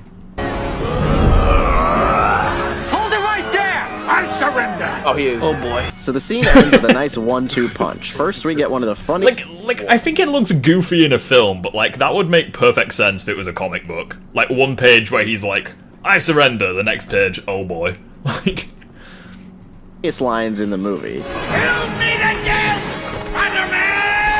And then, like, yeah, sure, like, it's goofy, but it's literally, like, dialogue from a comic. Like, yeah. And Peter Parker or the 90s series kidnaps Mary Jane, and the crowd cheers him on for doing this. You don't think she needs to, like, go to the hospital? Because she was trapped under fucking rubble. And people have also pointed this out before, but that Paul should have given him a headset dent. You should literally have killed him, yeah, like, he just dies and no one mentions it. That's obviously a mannequin in a... Yeah, this scene is the one that I think has aged the book. Like, it's pretty obvious that's fake, but... Obvious. If anything, though, the costume still looks fantastic, though. Yeah. The lighting's great and stuff. Come to think of it, the movie's really damaged MJ's characters. I think that's why people prefer Gwen. I mean, I guess. I mean, I prefer Ultimate Comic to MJ more than anything. Hot take, Across the Spider-Verse, Miguel has the best design. His physique makes him look like a bigger menace in the multiverse. I mean, I kind of agree with that. I mean, if you're referring to the costume itself, then yeah, I 100% disagree. I think, oh yeah. I like Spider-Man 2099, but I think his costume's kind of shit, not gonna lie. Like, I like how it looks in the PS4 game, just because all the suits look good, even the shit ones, but like... The only thing about the 2099 suit is that I wish in the game, like, he had, like, that little blue streak going down it. Yeah, like, I like the blades coming out of the arms, I just don't really like the textures and the logo and everything. Spider-Man costume. Yeah. Emma Stone as Gwen Stacy is perfection. Why did they use a mannequin for this scene? That is fact. I was a baby when this film was created. I wasn't even existence. I didn't come into existence when they were making this film. But so. I am inclined to say that I have an Emma Stone bias just because of the fact that it's something like that. I do have an Emma Stone bias just because me and her share the same birthday. Fuck's sakes. The wrong way. Anyway, let's look at more MJ or Gwen. What are we saying, chat? Goofy scenes out of context. Gwen.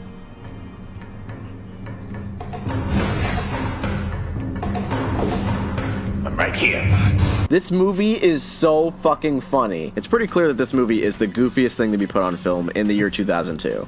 I mean, the climax has the villain literally holding the love interest in one hand and a metal box of children in the other, and Spider-Man has to pick which one he's gonna save. If something this stereotypical happened in a superhero movie today... How fucking strong is Goblin? He's doing that casually with one hand. I think he has to be probably, seeing as that, I'm not sure about this, but I'm going to assume that he's holding up with one hand, which means that he was able to. I'm not sure what his strength is, so I'm just gonna assume that he's like a class M for strength. So I'm just gonna assume things that he's able to do the exact same thing with one hand, things that he's able to hold this with one hand, or at least hold up. Yeah, because like even when he's on the glider and he lifts it, it's like even the force of the cable car falling isn't enough to make him fall off the glider. Yeah, so like he has to be at least in the class M. So like he has to be able to carry this casually, surely. Yeah. Which is something that Peter does do the exact same thing, but like the weight of it is causing his web to break slowly. So like, and on top of that, his web isn't that strong in this movie. I mean, one single strand could hold this cable car. Like, I don't know about that. If anything, it should go to show just how strong this guy is, since he tears through it like it's nothing in the final battle. Yeah. And on top of that, I think he's way stronger than I think at this moment, apparently, I'm not sure if this is true, but apparently Raimi Spider-Man versus Raimi Goblin. Apparently, Goblin was the strongest character, which I find. What do you mean, like in the trilogy, or just out of him and Peter? Like the trilogy. Wait, Goblin was the strongest? A lot of people have been trying to argue that, but I think Doc Ock was the strongest. No, I think it kind of depends on how you take it, because like in the promotional material, for example, in Spider-Man 3, they do refer to like all of the villains in that film as being like the most powerful threats yet. But then in the audiobook for Spider-Man 3, they refer to Spider-Man and Venom as having unparalleled power. But like that would kind of make Peter stronger than Sandman, which he clearly isn't, so I don't really know. I think it's between Peter, Venom, and Sandman as to who's the strongest. Okay. But that's just what I think. Outcry about how silly it is. But to top it off, you get the funniest line in the whole movie. And I mean it. Out of everything I've shown you guys, this line is my favorite. I have memorized this speech. It is truly iconic to me. I'm gonna call it now, Itsy Bitsy Spider went up the one. Yeah. As one of the greatest and cheesiest superhero movie monologues. Spider-Man! Oh! This is why only fools are heroes. Oh, it's this. Because you never know. What's wrong with this? Some lunatic will come along with a sadistic choice. No, hold on. Bollocks. That shot is fire. There is a reason why I use this for thumbnails. It is absolute perfection. I was thinking, even if it looks like the entire costume is red. It still looks great. It still looks good though, that's the thing. I want to see what it's like with a No Way Home design. Can I just ask, why does the No Way Home version of his suit get so much hate? I want to say it's probably because it's not, well, I want to say it's probably because of the purple cape and its damage. The what? The purple, what the fuck are you on about? He has a cape on. He has like a Spider-Man. For his No Way Home design, he has a cape on in his No Way Home version. Spider-Man, not Goblin. Oh, okay, so I thought you were talking about, okay. No, so it's, I feel like everyone loves his Goblin's design in No Way Home, but for some reason people really hate Tobey's suit, and I'm like, why? It's because they made it a little bit more darker than his old suit. They thought it was going to be his old suit. What they did was they bought over Tobey, but they made his suit a little bit more. They made his suit a little bit more red and blue. Like, yeah, sure. I know that they changed the front logo slightly, but like the rear logo was exactly the same. Oh, that's the case. It's probably the eyes then. Maybe the mask, or maybe the texturing of the suit, possibly. Maybe it was like less silver and more black. I don't know. Yeah. I think the mask, his webbing isn't thick enough and his eyes are weird. The mask, mostly because the old suit is decayed. The old suit was falling apart. No, I'm not asking why they made a new suit. I'm asking why did people hate the new suit. That's what I'm asking. Oh, it just didn't look like. It didn't look like. I don't know. Goblin's design was pretty cool in No Way Home. Yeah, I think all of the villains look great in No Way Home, except for maybe Lizard. I think Lizard was. I don't know. Actually, that's a good question. Lizard was. I don't know. Although then again, I thought Lizard looked not very good in TASM, so. Yeah. I don't know what happened to Lizard between, because like I remember like how. I don't know. What happened to? I don't know what happened to his design. Anyway. Play, damn it. There we go. Suffer the little children. Truly a masterpiece. As a regular superhero movie, I'm gonna... Also, I want to point out, we're nearly halfway through this video, we're not even through the first film yet, so I'm gonna take a guess that the first film is his least favorite. Yes, I mean Give that this a Spider-Man 3 or 2 has to be his favorite. 6 out of 10 for Spider-Man 1, bruh. I gave it, well, I rewatched this one too. I gave it a 7. I gave it a 8 or a 9. Nah, for me it's an easy 9, maybe a 9.5. I love this film. Right. The one thing that I give hasn't it a- aged very well is the CGI, but like the fights have aged very well. It's mainly just a Yeah. couple of the swinging shots that haven't. Nah, I would say 6 I out give of it 10, eight that's just- bullshit. I would say I give it an 8 just because I think this is like one of the times wherever we see, I want to say like not a properly pissed off Spider-Man, but like one that's like one that wants to, like, we see how strong he is in this fight. Yeah.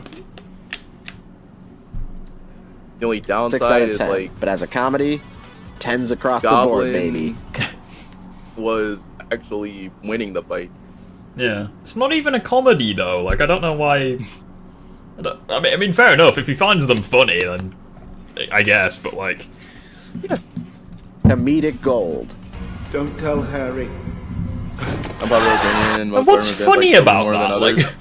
Like, I don't get what's funny about it, but anyway. One, that's because they grew up with Tobey. I like Tobey, I like Andrew, they're all Spider-Man. Do we have any disagreements, by the way? Does anyone want to join the server, join VC? Let me know. So now we've arrived at the Citizen Kane of Spider-Man movies, or so people say. Spider-Man Oh, hey. 2.1. That's the one I have, I'm sorry. Now while the point of this video is to bring up the crummy aspects of this movie and kind of laugh at it, I gotta admit that it's 100% undeniable that this is the best movie out of the trilogy. It's way funnier than the first one. It has some good emotional moments. Like I said, I think it's the best, but I have to be in a certain mood to enjoy it. Because, like, otherwise I just skip the first half of the movie, aside from, like, the bank fight, for example. I would say I like Spider-Man 2 more because to me it's a masterpiece. Like, it's a 10 out of 10. Yeah, it's a fantastic film. It's just, watching a character get the shit kicked out of him for the first hour of the film is something I have to be in the right mindset for.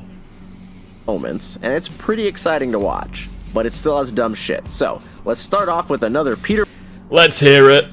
Parker narration. Who am I? I'm Spider-Man, given a job to do. Blech. Now, I would run through this movie scene by scene like I did. How the hell does he stop that thing in, like, record time? He's the right last movie. there. he fucking pulls the emergency brakes. But this movie's kind of hard to do that for. Like, I'm pretty sure he doesn't know that he could use it, and I think this is something that every single Spider person needs to do. And this before I started to be a fan of Andrew Garfield, like after seeing like his Spider-Man movies. Yeah. I feel like Tobey didn't use his powers to his advantage as much. Yeah, doesn't all the best character work happen in the first half? It does, like the character development and stuff isn't the problem. It's mainly just the scenes where like Peter's getting the crap kicked out of him. Like that's mainly That's the only issue. Like I'm not saying it's bad. It's actually great. Like I don't have any issues with it. It's just me personally. Like I have to be in the right mindset to enjoy it. Right. I would feel like. Well, I don't really like to say this, but I feel like it's too realistic. That it kind of, I don't know, like that's kind of how I feel. It kind of just takes away a little bit of the enjoyment. It's too good at its job, I guess you could say. It's always about Peter getting the shit kicked out of him. I know, but like, and that's perfectly fine when it's like a video game where you can like swing around and beat the crap out of people, but when you've got to sit there and just endure it, it's kind of difficult. Just sit there and just watch them just fail. And I'd also be here for a really long time. We don't fight, we don't argue, we chat. Yeah, exactly, that's what I mean, but like, if anyone wants to join and argue a point or, you know. I'm trying to go to bed. This movie follows a little bit of a formula, but not the same Before you one even as the say anything, last I'm just gonna movie. make a quick. In this I'm just gonna movie, make a everything quick, revolves I'm around. just gonna make a quick Joker joke for a second. Go. Peter took a break and was losing almost every fight in Spider-Man 2. No, I'm sorry. In Raimi Spider-Man 2. Yeah, what about it? I was gonna make a joke for Skin, but I was gonna say, doesn't he not know that Peter got beaten several times in Raimi Spider-Man 2? Who, Cosmonaut? Who? What joke? Who? Reskin. Oh, yeah, what's the point you're making? Sorry, I feel like I'm just zoned out, or I heard like half of it. Okay, so the point that I'm making is like Peter lost his powers in Spider-Man 2, so like yeah, he was not Spider-Man for a whole entire movie. Ben was getting beaten by Doc Ock. Was he? Yeah. When? Like for Raimi Spider-Man 2. Like, okay, so you know the train sequence? Yeah, Peter was winning that. Wait, was? Yeah, I think he was. I don't. He was winning at first, and after that, Ock knocked him out, I think. Well, no, I'd say that. Oh, yeah. Sorry. With the train sequence, Insomniac. Yeah, with the train sequence, it's like Peter was winning the fight, which is why Doc Ock used like different tactics. Like when he put like the civilians in danger to try slow him down, but then that didn't work, so he was like, "All right, fuck it, I'm just gonna make the train break. I'm just gonna break the train," and even that didn't work. But I mean, it technically did because it left Peter in like a very fatigued state.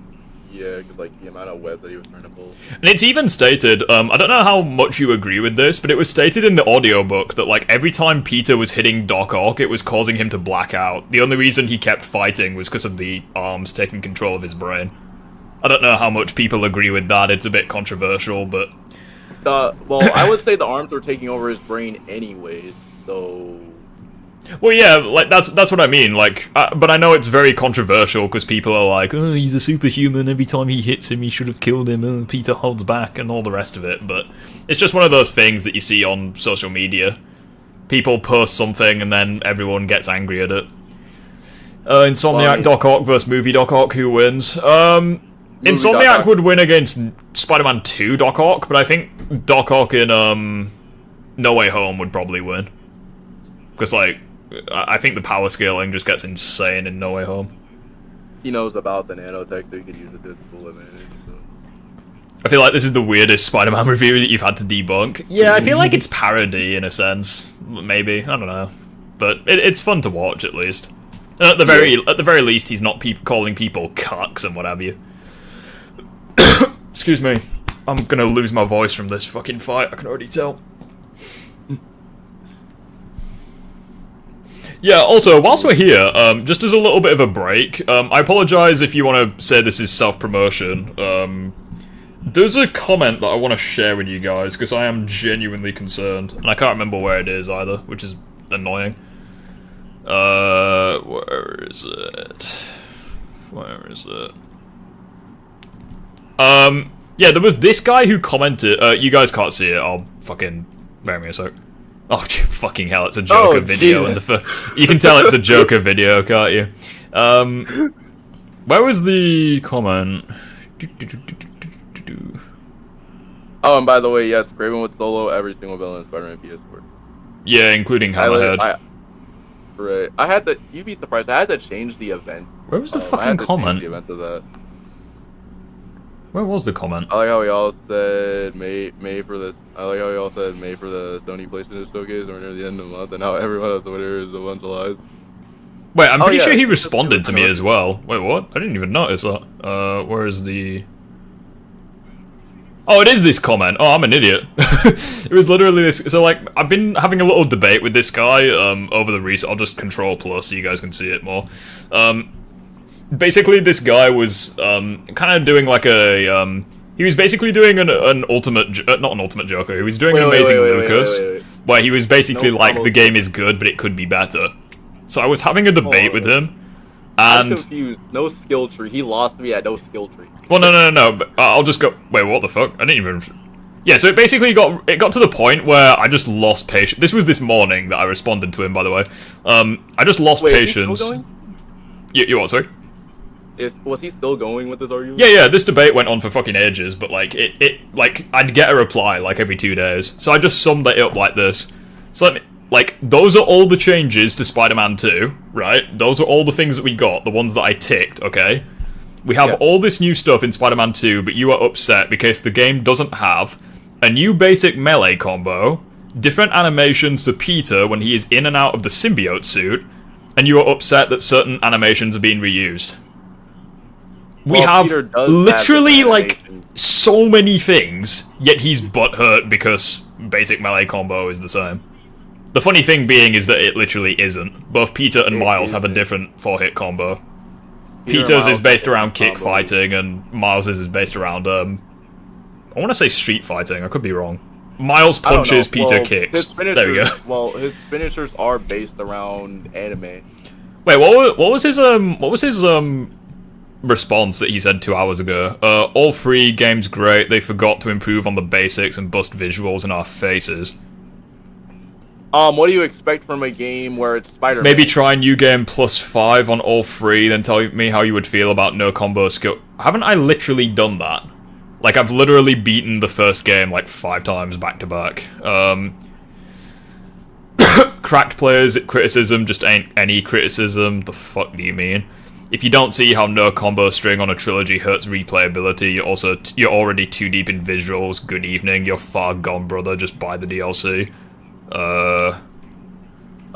I'm very confused on that, but I can actually. I'm very confused. The games are great, and I'm not gonna lose any sleep over the fact the basic combat is similar when the advanced combat is way different.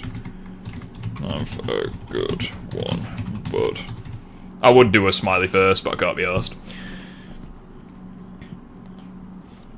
If you don't see how no combo string on a trilogy hurts replayability, can I just point out, you guys know the Dark Souls series? You know the game that has like repetitive ass combat?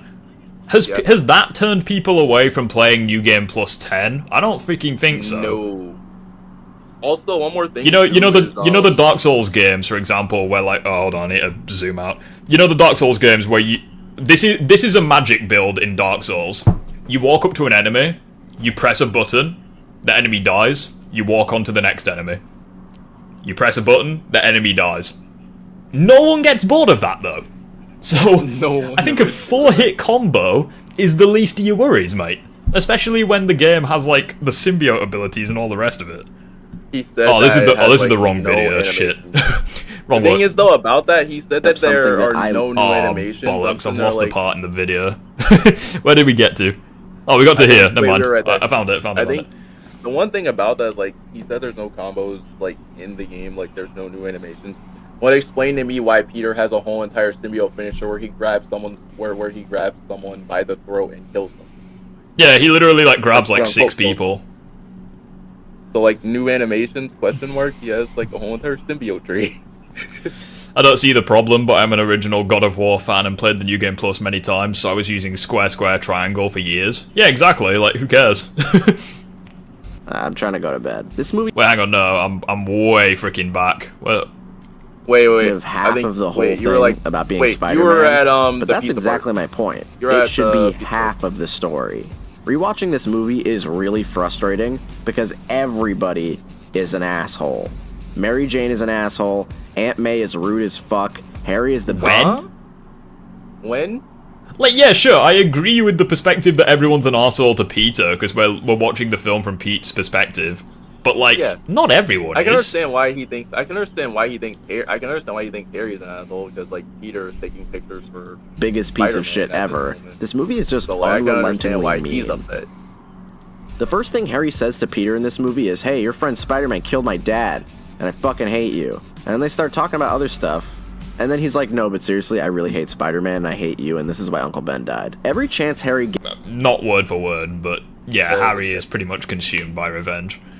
Peter, he talks about how Harry hates Spider-Man, he likes Peter, but he hates that Peter is taking pictures of Spider-Man. Yeah. Am I the only one who thinks that Peter's suit selection is lacking because of Miles? Because Peter has better selections in the first game. Doesn't Peter still have more suits than Miles? Yeah, but with the DLC, that might change. Like, yeah, I know they removed a couple of suits from the first game, but a lot of them are still there. Yeah, I would say Peter has good suits. Like, Peter suit-wise has pretty cool suits, and I still like his suits. Miles has better suits that are more colorful and more stylish. Oh, I disagree. I think Peter's suits are way better. I do. I think Peter still has the best suits, but that's just me. Yeah. Spider-Man the only killed his thing, dad. though, that I really want from the DLC when it comes out is I want the Iron Spider suits. I need an Iron Spider suit. Yeah, true. Even when Spider-Man saves his life in the beginning of the movie, he doesn't even skip a beat. He's just like, This doesn't change anything. God damn, dude, you are really petty. It also doesn't help that James Franco's acting is kind of shitty in this movie. I'm ruined. I have nothing left except Spider-Man. And then we have Aunt May, I'm sorry, that line's just so funny. who nags the shit out of Peter Parker in every scene that he's in. What? She abuses random people. Ow! And in the most He's literally... The guy was preventing them from getting a free deposit. And May They're had to broke come up- as shit, and they're and May struggling. May had to come up with an idea for them to get money. Yeah. Like... egregious instance of mischaracterization, she makes Peter feel more guilty for Uncle Ben's death. At a crucial point How? in the movie, Peter is like, hey, Aunt May, it's been eating me up inside. I basically That Harry line was bad, though. I mean, yeah, I agree. Oh, I forgot they were doing Spider-Man No More. caused Uncle Ben's death. I didn't know how to tell you, and I'm so sorry. All I want is forgiveness. And she's basically like, wow, you're a piece of shit. Bye. That's not what he said, though. Like... May had no idea where Peter... Yeah, like... Yeah, like, all the... You gotta keep in mind, this film takes place 2 years, canonically, after Spider-Man 1. So for 2 years, she believed that Peter had nothing to do with it. Like, it never even crossed her mind. And now, all of a sudden, literally the only family member that we know of that Aunt May still has is dropping this massive news bomb on her. Right. And reminding her, and, you know, all this stuff. And, like, he doesn't even beg for forgiveness. He's like, yeah, Uncle Ben was killed for being the only one who did the right thing. I've tried to tell you so many times. He doesn't beg once. By the way, one more thing I want to point out, too, is that May thinks that Peter was at the library. Yeah, like, she literally thought that Peter had, like, was nowhere near Uncle Ben. Like... And she's not, like, shutting him down. She just needs time to think it over, and, like... In the backyard scene, she literally forgives him. So, like, what's the fucking issue? One more thing, she just is, like, May was shocked that Peter actually told her where he was. So. Yeah. It's like if I was your friend for like 2 years and then all of a sudden one day I said to you, yeah, so you know when like your dad died? I could have saved your dad and I didn't. Like, you'd hate me. Like, right. I think her reaction is pretty freaking generous, if anything. Like, you'd grab me by the shirt and freaking throttle me. Like... She leaves him there. Her reaction is normal. Yeah, like... You know... And as well, she forgives him. It's like, I don't know how she's an arsehole to him at all. Peter comes back and he tries to talk about it again, you know, to get some closure. She's basically like, well, you fucked up, but whatever. That's literally not what she says. She literally says, you made a brave decision telling me that, and I love you. Like, how is that not... And hugs him. Like, how is that not closure? That's not Aunt May, closure. And it makes me really mad. But even though Aunt May has the worst scene, and she's one of the worst characters in the movie... Oh, fuck. Oh.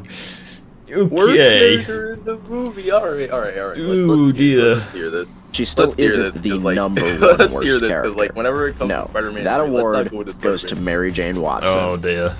Ultimate I have to Joker's, agree. Ultimate Joker's raging right now. To be honest, I think... I have to agree. To be fair, I think genuinely, like, this may be a hot take. I think the worst character in the entire film was, John, is it John Jameson? I think he had such missed potential. Like, he was in the film for, like, 2 scenes, that was it. Yeah. Never showed up again in Spider-Man 3 either. I think he had, like, so much missed potential. Like, if he genuinely returned as Captain Jupiter, I think that could have been so cool, but... Oh, wait, you mean his son? Yeah, John, yeah, his son John. Yeah, his son John. Because in Spectacular, he was actually, like, an actual character, but... Yeah. In this verse, he just disappears. Maybe he commits suicide after she leaves him hanging at the altar. I don't know. Probably. I would have loved to have seen him be Man-Wolf if they were going to do Man-Wolf, if they were going to do Wolf on the Moon. Cosmo is missing the point of this film. The goal is to kick Peter whilst he's down, so he feels he has to choose between Spider-Man and his personal life. Might be mean-spirited, but I don't even think it's that. I think it's just showing the audience, like, how much being Spider-Man is affecting his life. I don't think it's got anything to do with the fact that it's like, oh, you have to choose one or the other. Like, I think he comes to that conclusion on his own. It's mainly just showing, like, how his life has, like, taken a massive fall from grace because of being Spider-Man. The most petty and manipulative person in the entire series. She spends the whole movie fucking with Peter's emotions. At the end of the first movie, he's like, hey, listen, I'm sorry. That is very true. I'm sorry. The first film, she doesn't fuck with his emotions at all. In this one, she pretty much just... Well, we'll hear what he says, because, like, I genuinely need refreshing. Be together. You know, I gotta do my own thing. It's sad, but hey, he's being straight with her. And in their first scene in this movie, she tries to make the moves on him, and he's like, "Hey, whoa, hold up. Yeah, no, I'm still trying to be friends here. I don't want to date." Again, I think it's very unfair that people say shit like this, because you got to look at it from MJ's perspective. At a freaking funeral of all things, she confesses her love to him. He friend zones her and then leaves her alone at the graveyard. Like, he doesn't exactly treat her well either. Like, the reason why she looks like an arsehole is because we follow the trilogy primarily from Peter's perspective. That's the only time we're actually... So, of course it looks like MJ's bullying him. But, like, no. He doesn't exactly treat her well either. He can't be honest with her. You know? Right. And funnily enough, they become really good once she finds out he's Spider-Man. Like, that, funnily enough, all is okay. Until the third film, anyways. I would say in the third film, like, we see things from her perspective a little bit more. Hey, Max, how you doing, buddy? But that's just 50-50. Because, like, I think there's only, like, probably, like, a few scenes where we see her perspective. Like, I'm not trying to defend her, but, like, I do think she gets too much hate. You. And she's like, oh yeah? Well, fucking kiss me, you pussy. Look how cute I am. I baked you a fucking cake. And he's like... That's literally not how it goes, but okay. Like, I think... the issue with this guy is that he comes so fucking close to making good complaints, but he just phrases it in a way where it's just not true. Okay. Oh boy, yeah. Oh boy, yeah. And she's like, admit you love me. Admit you love me, Peter. And he's like, no, I don't want to. So she takes it easy. You know, she backs off a little bit. She doesn't freak out or anything, except she does this shit. And then a second later, she turns around and she's like, oh, well, you know what? I have a boyfriend anyway, so fuck you. And she seriously says it just to fuck with him. But then you learn that she's only fucking this other guy because she's mad at Peter Parker. She agrees to marry him right after she yells at Peter Parker. It's just because she's mad at him. Punch me, I bleed. I will say, yeah, that does suck. Yeah, that was... Like, of all the times to do it, I think the reason why they were doing it is because that party scene is basically like... It's almost like an intervention scene for Peter, where, like, literally everything that can go wrong does go wrong. And everything else downhill. Like, JJ treats him like shit. He doesn't get a drink or a snack the entire evening. MJ hates him. Harry hates him. She agrees to marry him right in front of Peter's face. And then he has to take a photo of the moment. Like, literally, it is the worst evening of his life. There. And plus, you can tell that Peter didn't even want to take that picture. Well, yeah, no shit. Like, that's what makes it worse. And the fact that J. Jonah Jameson's like, wake up, take the photo. It's like, he's like, goodness man, I knows really what's don't going wanna through his take head. this picture. But You could tell that Peter wanted to punch John though. Like I think there was like a moment where Peter wanted to punch him. yeah, I don't think if it's within character for him to do that, because like Harry hits him twice and like he doesn't retaliate, so I don't know. So then in the weirdest scene of the movie, she has this fucking experiment with her fiance where she makes him kiss her like Spider-Man kissed her in the first movie. What if your girlfriend went up to you and was like, hey, can you kiss me like this one guy used to kiss me? This one guy that I just kissed in an alleyway one time? I just want to, see what it feels like. What the fuck? No! But that's not the only frustrating plot device. Dr. Octopus is also a big dumbass. First... Okay. Oh. This is one that hurts. Oh, I didn't think he was gonna come after Doc Ock. Oh. This is one that hurts, and I like Doc Ock, but like... I like Doc Ock's face when someone tries criticizing him.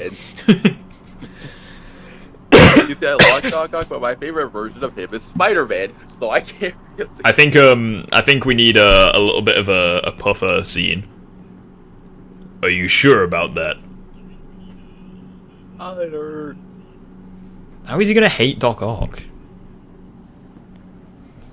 Firstly, he has this extremely dangerous demonstration in his fucking apartment with no protective gear given to anybody in the room other than goggles for himself. And then when he... Okay, yeah, that is pretty stupid, I will admit. So does he live upstairs then? Because if his lab's all the way down here, doesn't he live upstairs? I guess. I don't even know if it is his apartment. He could just be bullshitting and saying, yeah, it's in a... I don't know, actually. No, it is his apartment, isn't it? Because, like, when Peter meets with, Otto Octavius, you can see the machine being worked on in the background. So yeah, it is his apartment. I guess the only thing that I can think of is, I think it is really dumb that only he gets welding goggles, but I guess the only reason why I can think of is maybe he has like an ego, because he's like, this is my life's work. I certainly know the consequence of the slightest miscalculation. It's like, maybe, like, he doesn't even give his wife goggles. Like, yeah, I do kind of agree with that. It is pretty dumb. You should have at least gave his wife goggles.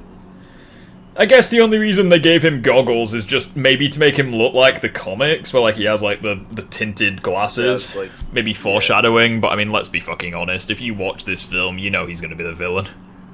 He turns evil, his entire supervillain plot is, well, I gotta finish my science experiment, might as well. I get that you're supposed to be crazy. Well, no, he has no idea that the arms were permanently bonded to him. Or he doesn't know that the arms were bonded. I mean, at the end of the day, like, the arms are affecting his brain, like, he's not really a villain. It's mainly just... Yeah. His arms are making him think... Yeah. Irrationally. Like, at the end of the film, where, like, he takes back control of the arms, he, like, the first thing he does is literally sacrifice himself to destroy the machine. Like... Crazy now because of the AI. And two, he doesn't have the neural interface. Or, like, True. Wait, I've been calling it neural interface the whole entire time. I'm pretty sure it's called inhibitor chip. Yeah. I've been calling it neural interface for some reason. But, what do you guys prefer, inhibitor chip or neural interface? What do you prefer? Arms, fucking with his mind. But why the fuck do they want... Wait, hold on, hang on. I didn't even... Hang on, let me just rewind. I think I just noticed something. Science experiment? Might as well. I get that you're supposed to be crazy now because of the AI of the metal arms, fucking with his mind. But...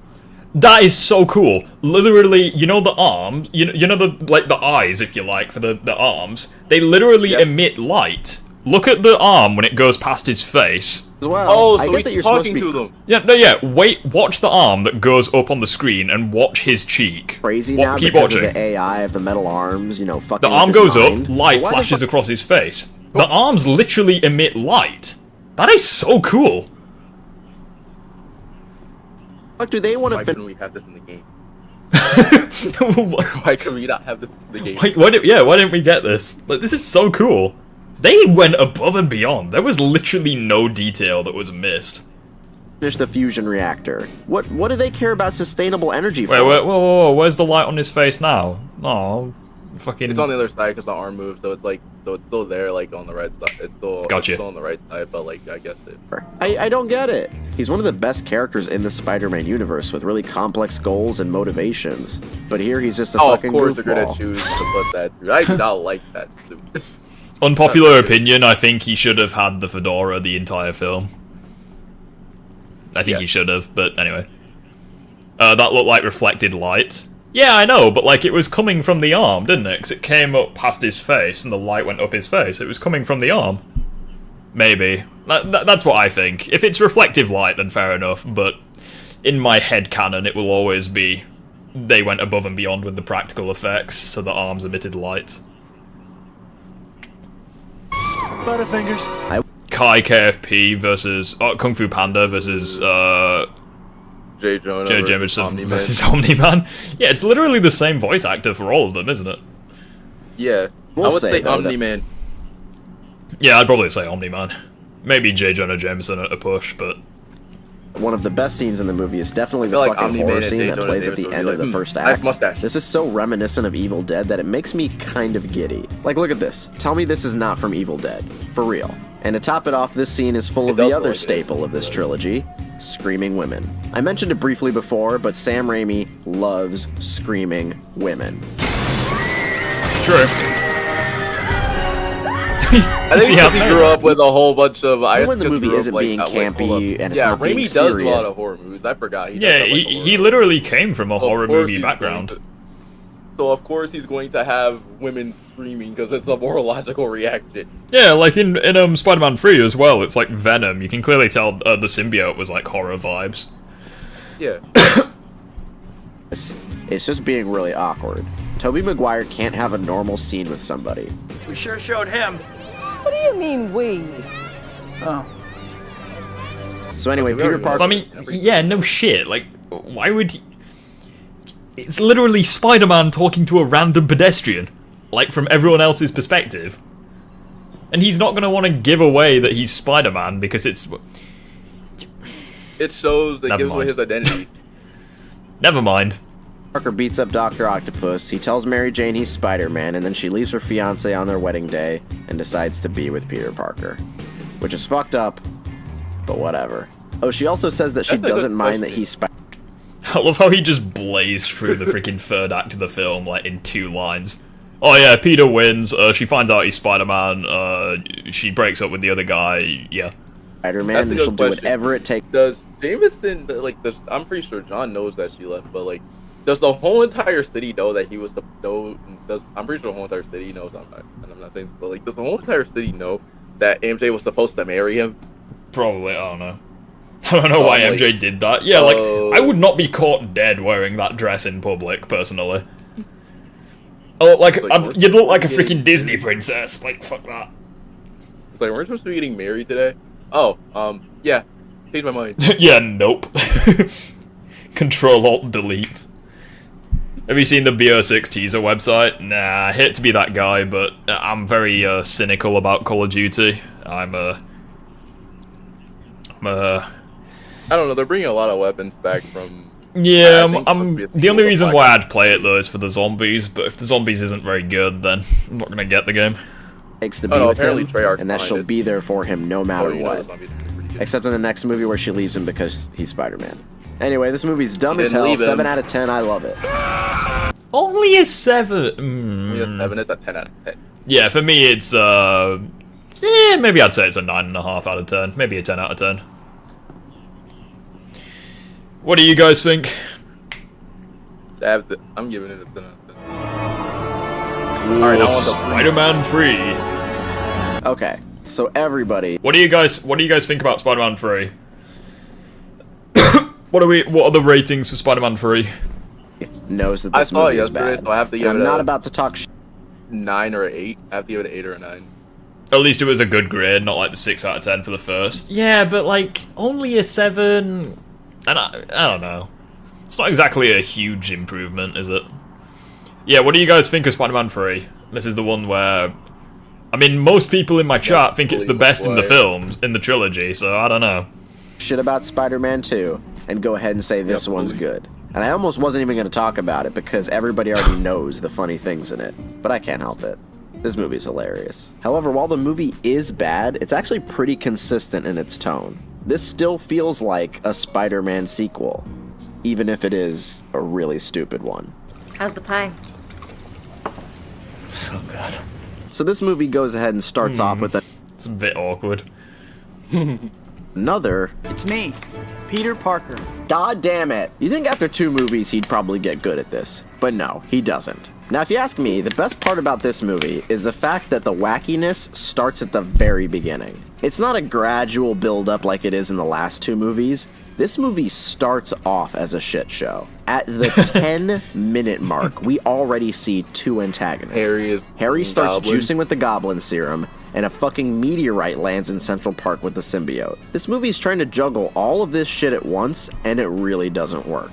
Also, the symbiote coming from outer space is fucking stupid. I know that's how it is in the comics, but there's a lot more context in the original story. Speaking, with everything that we know about this lizard or something in this movie, I think. Well, no, I think it makes more sense, and I actually agree with him, because, like, in the animated series, I don't know how it is in the comics, it's been a fucking ages since I've read that, but, like, in the animated series, like, a spaceship, the symbiote latches onto the spaceship, and then the spaceship, yeah, and then it comes down to Earth that way.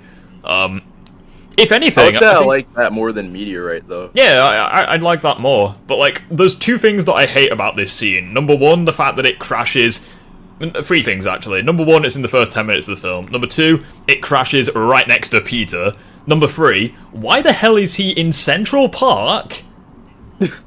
Unmasked, not in his costume, chilling in a web. Is he... secret identity? Why is he I was about to not say doing that too, so it's like, hold on a minute. And now you're just crawling on the web. I don't even care if it's 3 AM, which it probably isn't. Like, it's... I've never been to New York, but I'm assuming it's a massive tourist hotspot. I think I'm not even gonna guess what time it is there, like at the moment that they're in Central Park. I'm assuming it's probably like 9 or 8 o'clock. Well, no, it's pitch black. Even if it's like 11 PM, like, surely there's people around. It's New York. Yeah, so I'm pretty sure that someone was like... Oh, that is pretty dumb, but... This universe so far, telling me that aliens exist is kind of a stretch. So after all that... Really? You have a guy that can crawl up and down walls, you have, like, super soldiers, advanced machines, a guy made of sand. Is aliens really that hard to believe? Yeah, so it's like... Harry ambushes Peter and tries to fucking murder him in the street. We are not even 1/6 through the movie at this point. Now, all things considered... Yeah, another thing there. I know that it's not exactly Peter's fault and there's, like, nothing he could have done in this scenario, but again, the fact that no one... Like, I know it's 2007, no one has, like, freaking phones, but, like, surely someone saw something. Considered, I actually like this fight. It's pretty exciting. Although this scene here always intrigued me as a kid, where, like, he's falling on the rubble and he's, like, crawling around it. Now, all things considered, I actually like this fight. It's pretty exciting. We know Peter isn't going to die because the movie just fucking started. But the main thing at risk here is the wedding. Like, Spider-Man 3 has really good CGI. It has some really good... It adds an extra threat to the fight, and it's good. Yeah, really good fight scenes. Good for making the audience engaged. Now, right after one this scene, time we're where thrown into the everybody sand. wanted Peter and MJ to get married is the one time where every single person on Earth freaks out and they're like, no. The trilogy is campy and goofy, but that's why it's charming. Well, I don't think it's got anything to do with the camp. I just think the characters are endearing, the soundtrack's awesome. You know, the characters are mostly likable. You know, for that reason. And I think that's why recent superhero films fail, because it's like, yeah, they've got the CGI, yeah, they've got the action, but, like, the characters are not likable, you know, themes are not very good, that kind of thing. And man's origin story, because, like I said, this movie has... Like, yeah, sure, I think Spider-Man 3 is easily the weakest, but I still think it's like a 7 out of 10. Like, it's good. It's just not as good. Has no fucking breaks. However, him turning into Sandman is actually one of the best sequences in the... Yeah, you see... Oh, hang on. The CGI for Sandman is so Yeah, good. CGI for Sandman's fantastic. Into Sandman, You know that guy from the first film that got hit in the head with the lamppost? That's what he looks like. and is actually one of the best sequences in the whole movie.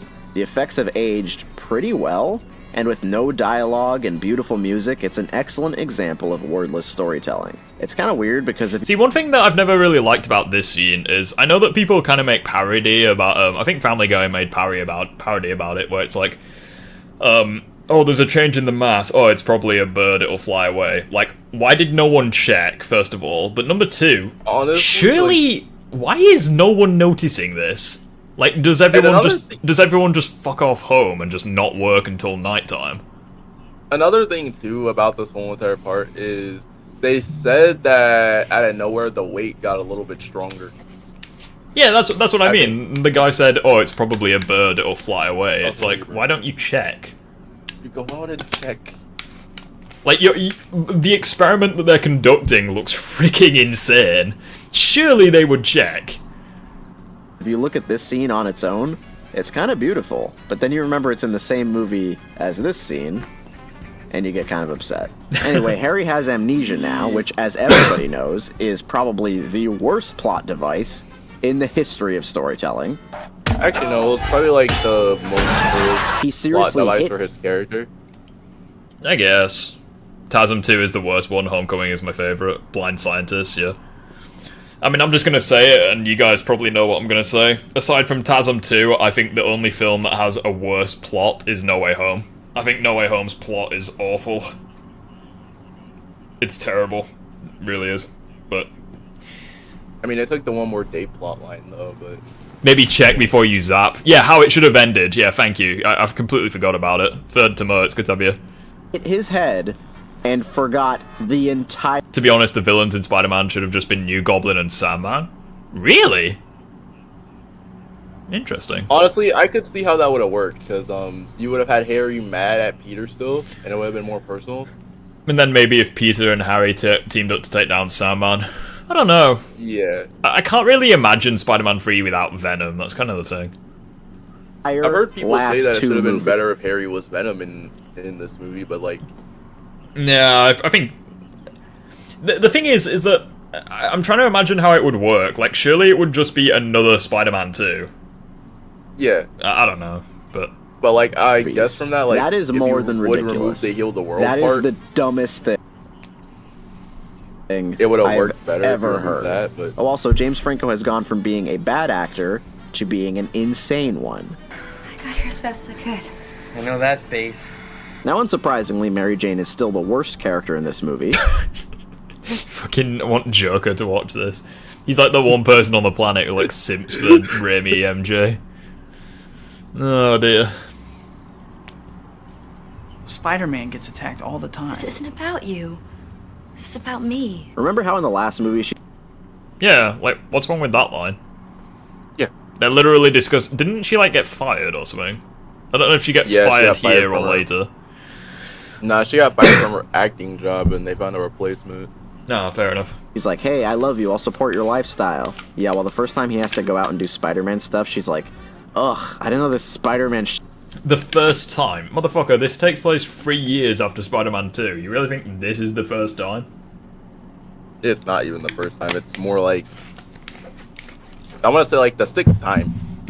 The 6th time in 2 years. No, but, like, I think the reason why she's upset here is because she's literally upset from... Because she got, like, letters, really offensive letters. She's like, I read these words, it's like my father wrote them. And it's like she's wanting, she's turned to Peter for help, and, you know, he's choosing to be Spider-Man rather than helping her. I think that's why she's upset. Yeah. Makes sense to me. She's not terrible. It's like... That, right.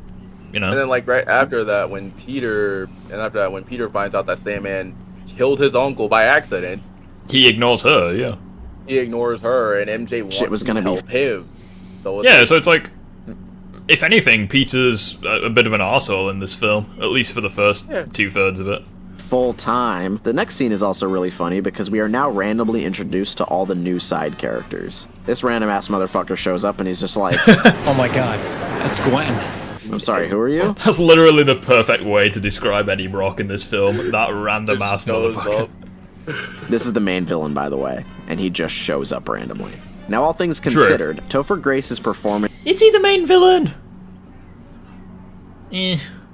I don't know. It's all over the place, but I would say he's the main. Pick it out of a hat. It's pretty much at random. Who do you think the main villain was in Spider-Man 3? Oh, fucking know. Probably Harry. I feel like there's either Harry or Sandman. Harry. I don't know. Sandman. I don't think it's Venom though. Venom. I want to say it was Harry just because I felt like you could make an argument for any of them. Like, just pick it out of a hat. Oh, bloody hell. Now you guys know what I look like without glasses. You're welcome. Let me think. Hold on. I would not be a good Spider-Man. hey. I'd take off my mask and people would cringe in how ugly I am. Oh dear. Alright, let me think. So we got Eddie over here, right? You've got Eddie, you've got freaking Peter, you got Sandman, you got everyone. Dear oh dear. Let me think. Gwen is the villain, right? So Gwen is the villain. Yeah, it's have Peter kill Gwen, right? She become have Peter kill Gwen, right? Eddie becomes Venom, and then have Peter get Venom off of Eddie, and after that it goes straight to him, and Peter becomes Venom, and he fights Sandman. No, I think what we need to happen, right? I think Eddie needs to become Venom. He needs to pin Peter under a fridge, and then he needs to make Gwen turn into Scream. I think that'd be a great idea. That would be a really. I'll pay you to put your mask back on. Yeah, exactly. What can I say? I'm not. But I look derpy as shit with the Spider-Man mask on because you can just see the outline of my freaking ears. So I look stupid even with a mask on. Not actually that bad. I actually really like it. See, photography, it's not just about, no offense, flagpoles, whatever. It's about lighting. And it kind of upsets me that people blame Sure. him for why this movie sucks. He's actually perfectly playing the jerky, hot-headed foil to Peter Parker. He's just one of the better. Whoa. Hold on. Sorry. About lighting. And it kind of upsets me that people blame him for why this movie sucks. He's actually perfectly playing the jerky, hot-headed foil to Peter Parker. He's just one of the better parts of the movie. So he hates Aunt May, but he loves Topher Grace's Eddie Brock. Interesting. One more thing too, I think it's really odd too that I take a photography class over at my school.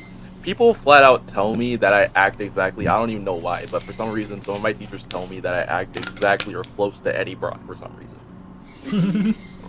I think that's terrifying. I'm not sure what's more concerning: the fact that they know who Eddie Brock is, or the fact that you act like him. Apparently, I don't know. All right, I'm gonna go for a piss. I'll be right back. All right. You can look at Topher Grace's sad face. Actually, no, shall I make it the spider again, just to make you all uncomfortable? Shall I make it the spider? Where is it? No, I'm good. I'm not gonna. I won't do that to you. What are you good? Everybody knows about Spider-Man, you get. Do you remember earlier when we just froze it on the spider for like 5 minutes while we were talking? Yeah.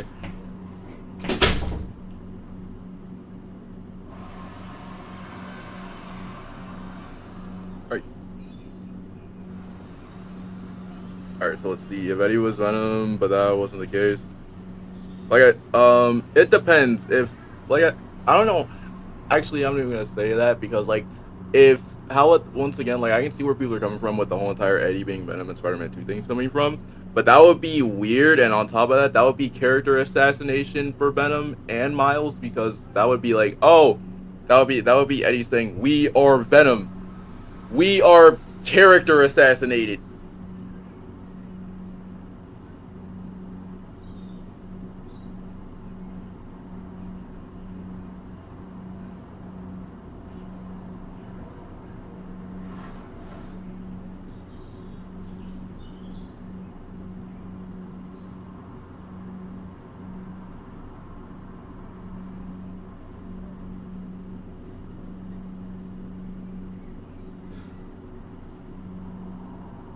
Well, I'm gonna go ahead and share screen real quick.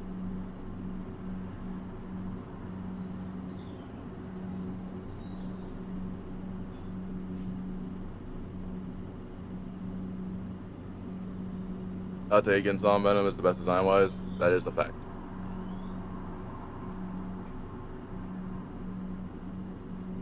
Give me 1 second, Chad. I'm gonna share stream real quick.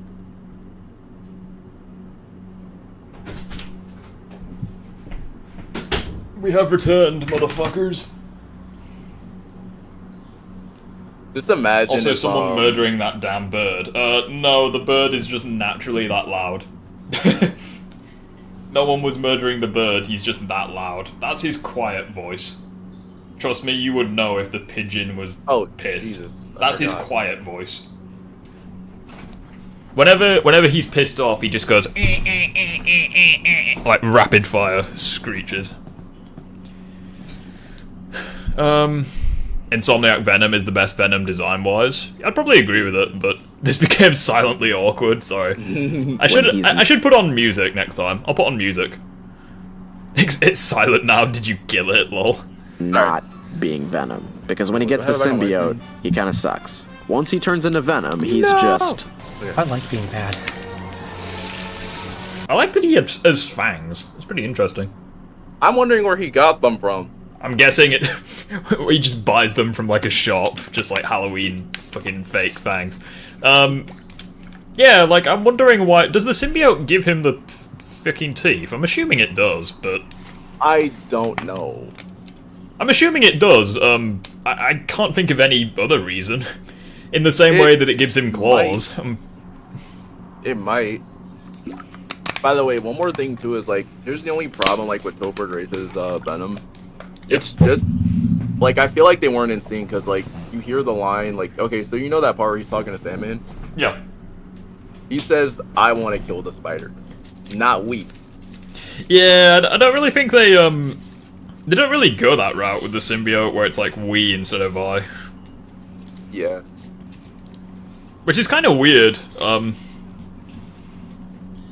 Like they portray the symbiote as being a sentient being, obviously, because it's crawling around. But like, it doesn't really do much. Like you never really hear it speak or hear its thoughts or anything. Like it's just there. Like I think that what they were going for worked out well. Where like Eddie Brock is like a dark mirror to Peter Parker, and Venom is a dark mirror to Spider-Man. Yeah. I think that what they were going for, it did work. It just could have been better. Yeah. It makes me happy. I think that makes sense too, because like when you look at Eddie to Peter, I feel like it's just more of like you see Eddie is more confident. Eddie is pretty much Peter's like confident mirror. He's like what Peter would have become if he didn't have Uncle Ben. Yeah. Weirdly so, actually, because he's like, these are the years in which a man changes it, and which a man changes into the man he's going to be for the rest of his life. Be careful who you change into. Like Peter could have easily been Eddie Brock in this universe. Peter could have easily been Eddie, technically. Because the funny thing is that Eddie Brock acts cool, but really he's a loser. Like he has one coffee with Gwen and thinks that they're together. Like the guy's a loser. But he doesn't think he's a loser. And after he tries to ask out Betty, and it was just not. Tom Hardy or Tony Todd, voice-wise? Tony Todd. He was just fantastic. Yeah. Tony Todd was great voicing Venom. Actually, I don't even know this. See, the reason why I think the one thing I dislike with Venom in the Sonyverse is that he doesn't have a logo. I would say I kind of like him without the logo, but I like him better with the logo. Yeah, I prefer him with the logo. That's just how I feel. Yeah. Plus, I really think that, at least is what I think. Best COD YouTuber in your opinion? Best COD YouTuber? Can I say myself? I don't really watch COD YouTubers anymore. Like, I don't know. I would say...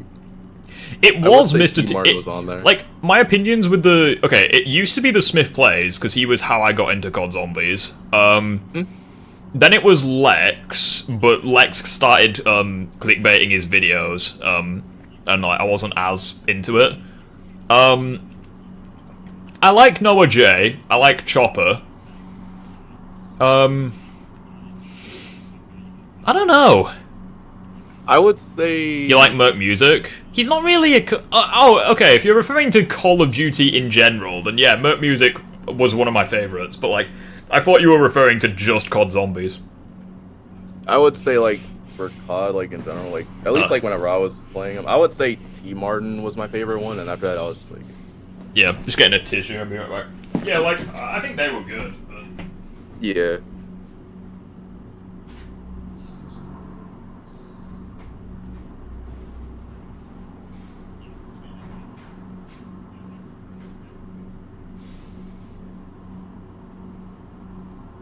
Pull up chat.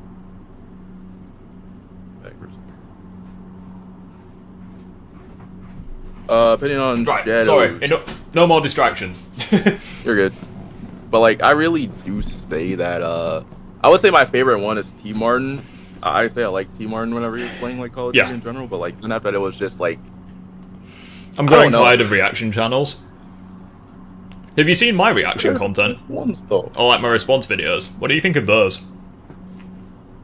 Because like, I think the reaction videos that I don't like are the ones, like, I like watching Asmongold because it's fascinating just listening to different people's opinions. Yeah. But his videos are the ones that I dislike, where it's like, they just press play, they press pause, they talk, they press play again, etc. Like, yeah. I like the response videos, kind of like mine and Collins and a few other people, where like, they play the video, and then when they're talking, it's like actual gameplay footage in the background. Because I feel like that's just a bit more, like, effort, you know? But yeah, and on top of that, it saves you a lot of time with the editing. Oh, for real. Saves so much time. Ridiculous. Honestly, if this movie was just about one villain, one fucking dude, it could have been fine. Harry's motivations are clearly defined all the way from the first movie, and he would have made a great villain on his own. Sandman has a very compelling story, and the way he ties back to Peter could be interesting if written well. Eddie Brock serves as a great foil to Peter, his narrative opposite. He represents something that we haven't seen in these movies yet. A person like Peter Parker, except motivated by his own selfishness instead of selflessness. Any one of these dudes would have been fine. Making a Spider-Man movie should be so fucking easy, but... See, like, I think that they were all... not wrong. I think that they were all good in their own regard. Like, I do. I think that... Like... But he's not wrong, though. Like, I do feel like since Harry's motivation was there, I feel like it should have been... Like, I completely agree with what he's saying. There. Like, yeah, they should have just taken one or two and maybe, like, left it at that. But, like, I do think that for what they were going for, every villain was good. Like, yeah, Venom was the evil mirror to Peter, the evil mirror to Eddie Brock and Peter and what have you. And, like, yeah, I think that he did die in a pretty satisfying way, where, like, Peter literally tears Brock free from the symbiote, gives him another chance, but Brock's like, nah, fuck this, I'd rather die with the symbiote and live without it. I love it too much. Like, Harry, he does get redemption, like, he sacrifices himself. Kind of like how his father had died via selfishness, he dies via selflessness. And on top of that, it was kind of teased.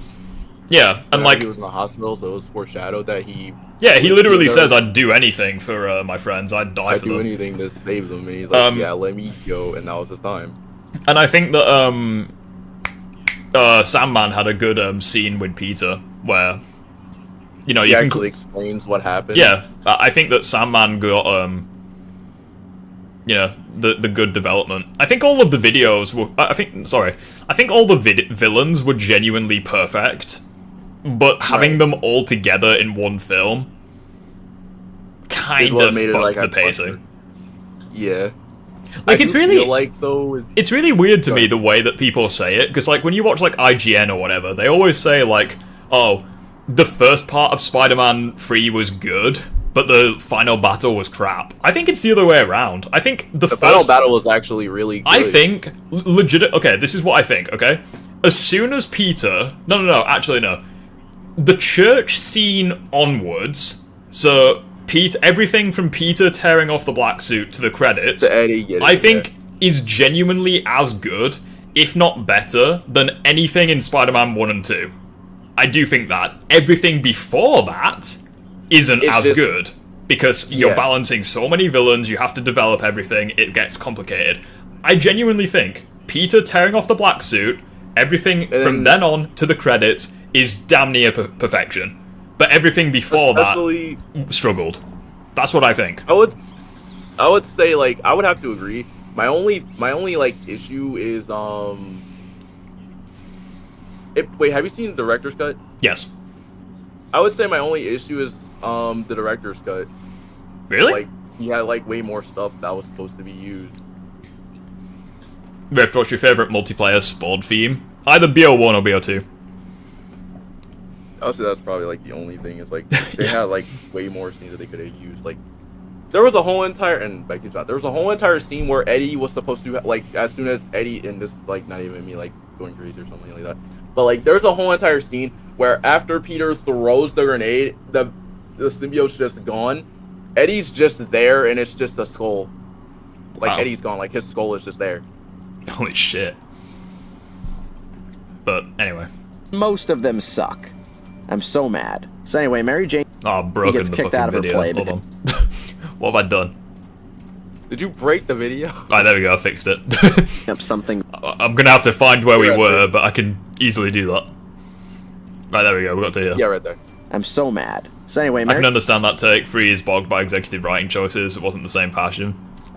Well, no, well, that's what I mean. I just think that everything up until the final act was rushed, but I think the final act was perfection. That's what I think.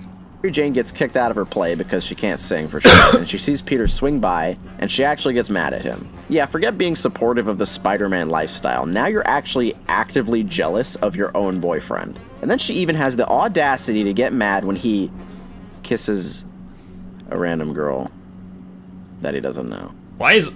He literally does know her. He does. Like, he literally does know Gwen. What do you mean? He literally knows her at the start of the film. They're in the same class. He tutors her. Like, what do you MJ mean? got upset. I feel okay. So this is a scene where I feel like everything fell off. Like I wasn't interested in this scene at all because it seems like MJ just saw. My face whenever someone criticizes Spider-Man 2.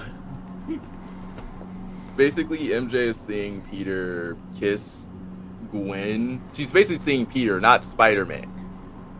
So it's like.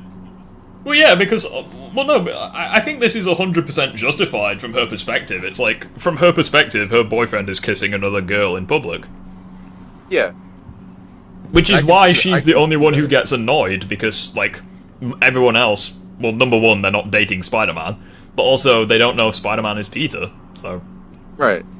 Not even Harry at this point, because Harry has amnesia. So it's like, Harry is genuinely happy. He's like, wow, I hope Peter is getting a shot of this. Peter's getting a shot. Right in front of her. And on top of that, Harry look also at that. doesn't know that Peter is Spider-Man. Look at him with his freaking candy floss and everything. He's happy as anything. I even forgot about this too. Wait, Harry doesn't know that Peter is Spider-Man at this part, right? No, he has amnesia. He's forgotten. Okay, yeah, so he doesn't know. Yeah. So of course Harry's going to just be happy. Yeah, he's happy. He's like, why is he? Hang on, why is he happy though? Because like, I'm assuming he's forgotten that Spider-Man killed his dad, right? Yeah.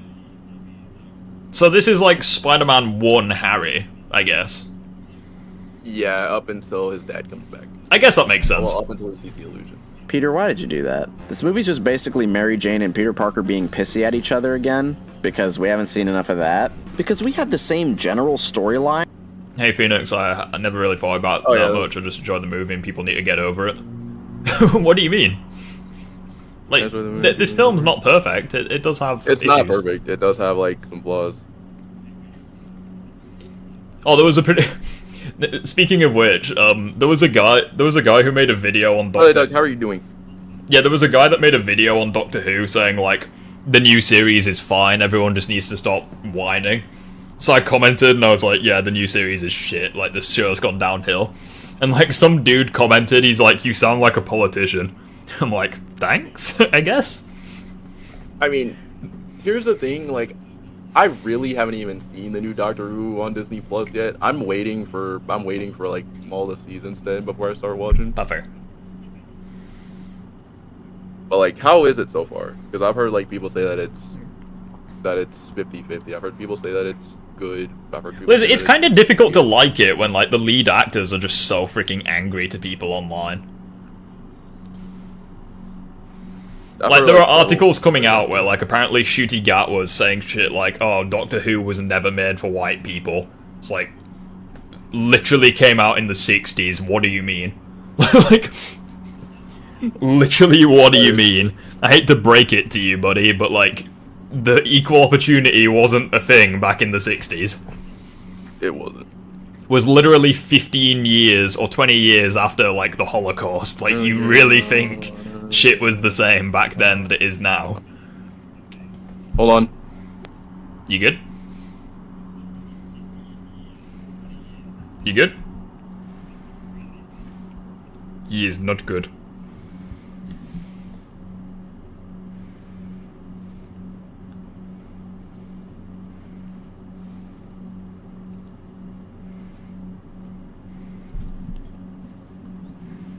Okay, I'm still here. Give me like a couple seconds. Give me a couple minutes. Give me a couple minutes. I'm gonna go outside real quick.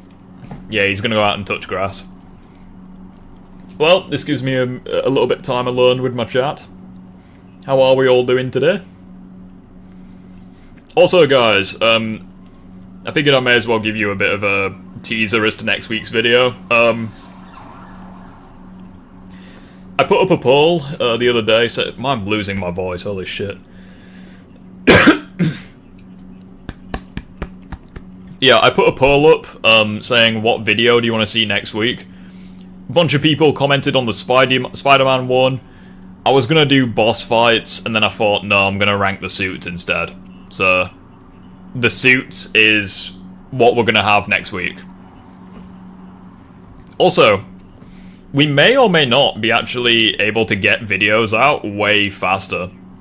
The reason for that is because an issue that I had with my previous PC was the storage was so small that, like, when you ignore, like, you know, like the apps and the save files and all the rest of it, there was barely any space for me to actually make the videos. But now with my new one, the storage is huge.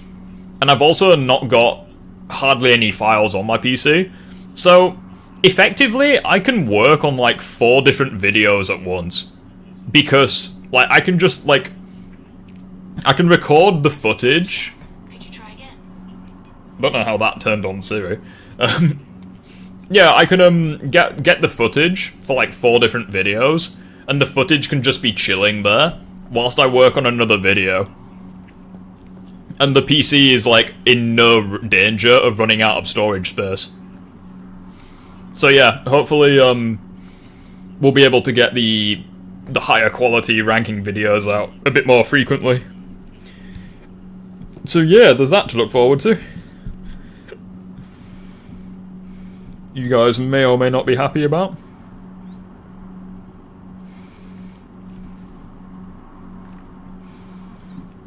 I'm sorry, I'm trying to speak, but, like, my throat hurts.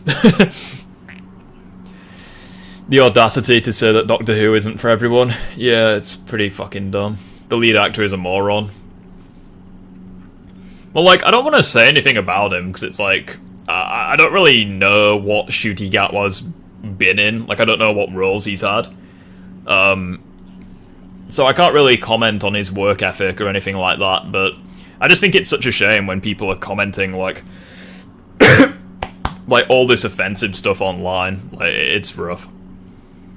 I believe anything can be broken. You both have a good day, bye. Yeah, no worries, Douglas. It's been good having you here, buddy. If you want to join the Discord, the link is there. And likewise, if you haven't subscribed, guys, feel free to do it. It feels good having new subscribers, since the channel just plateaued for, like, ages. We're finally getting some more subs, which is awesome. You're just a dying old man, yeah. Your worshippers think that you're some sort of god, but you're just a sick, dying old man looking for a way out.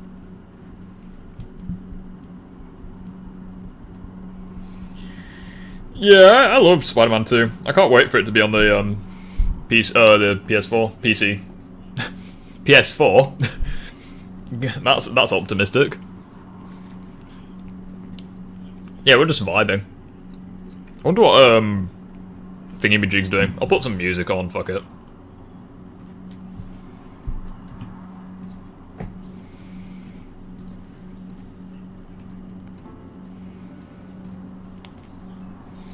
We be vibing.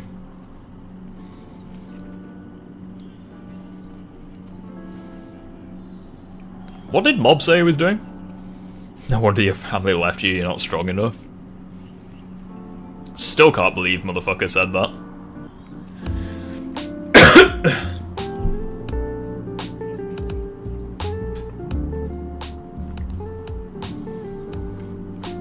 We be vibing.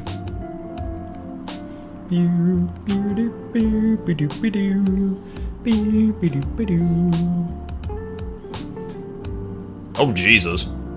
Venom, the worst superhero movies ever made. Oh my. That has not aged very well. Arachnid Youth tries to defend himself. Oh no.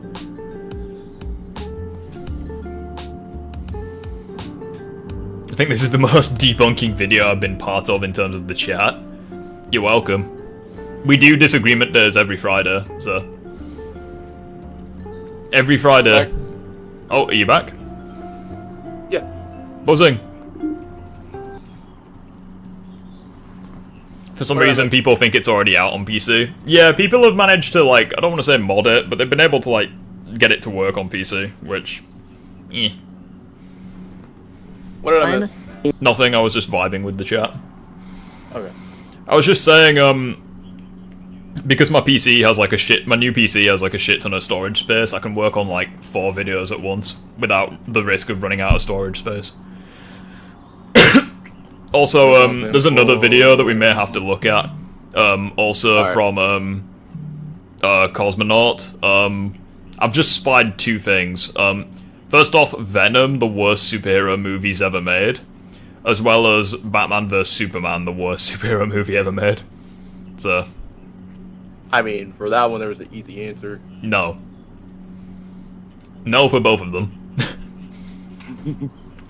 In every single one of these movies. So now Spider-Man decides to be evil, and he wears his hair different, and he says bad words. You'll get your rent when you fix this door. And everybody like... Really? But that shot is so great, though. Wait, what? It shows how angry he is. Wait, which shot? So now Spider-Man... Well, the part... Oh no, it was Spider-Man decides to be evil, and he wears his hair different, and he says bad words. Nah. Not here. Oh, not here, but like... Oh, he's having a stroke. Not here, but like the door scene. You'll get your where like rent he when you fix gets this door. Everybody likes this part. Oh, I sped through it by accident.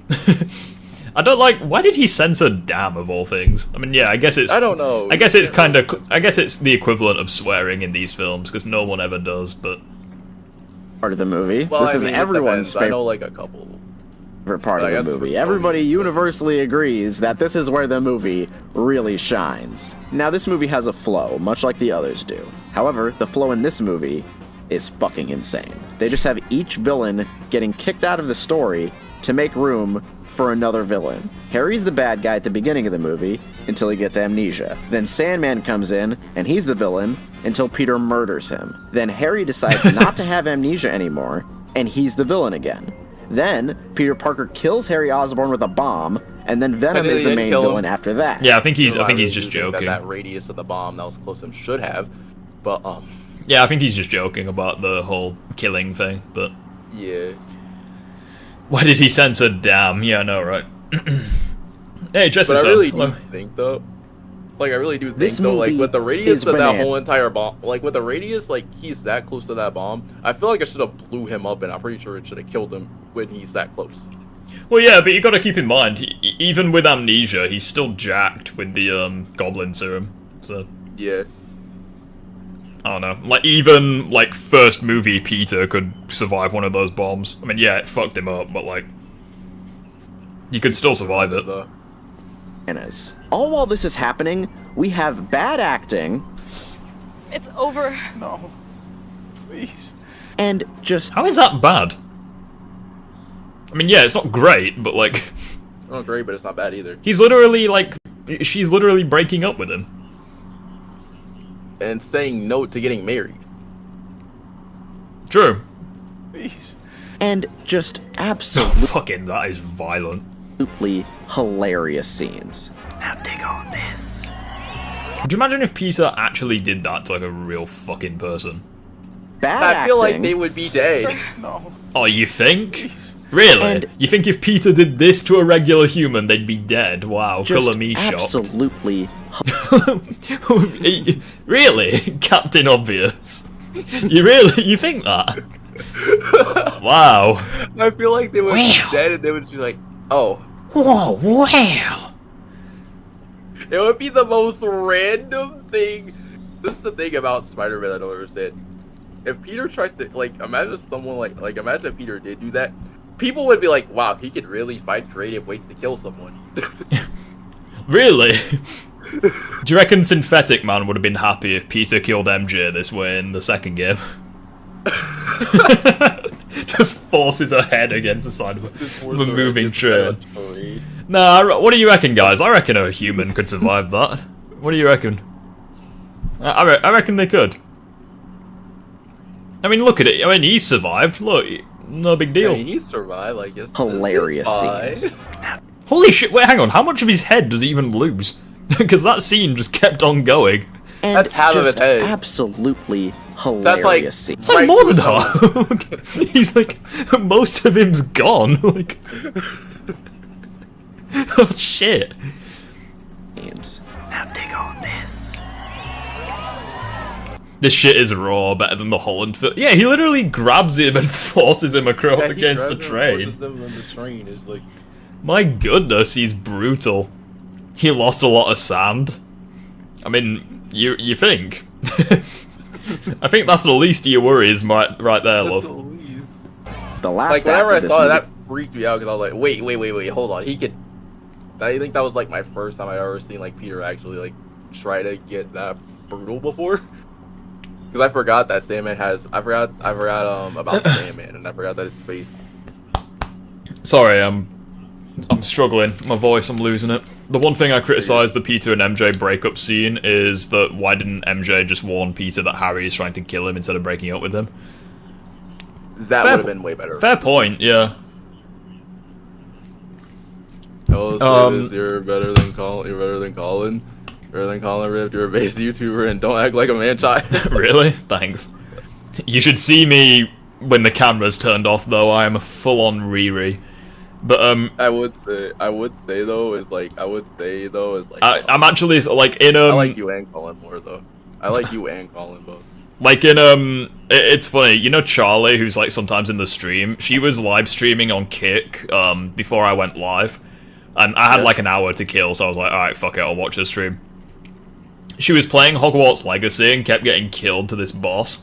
It was a knight with a giant ass sword, and literally me and like 3 other people in her chat, we didn't know each other, but like we instantly bonded based on making dick jokes. We were like, we kept saying like, oh yeah, do you know how to beat the boss, Charlie? Don't get hit. She was like, really? Like, we just kept winding her up. We were like, wow. Like, every time the knight hit her with the sword, we'd be like, whoa, I got penetrated there. Like, was she at the night boss at like, which night boss?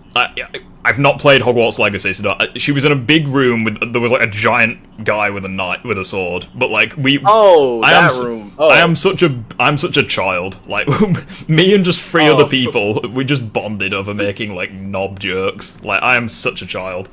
But anyways, yeah, coming back to the I put that yeah, coming back to the Peter and MJ scene, the one thing that I can maybe think of is, I don't know if at this point in the...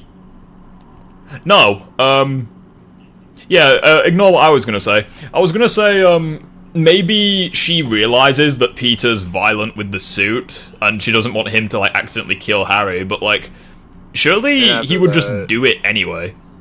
Yeah. Like, because you gotta keep in mind, like, the montage where Peter, like...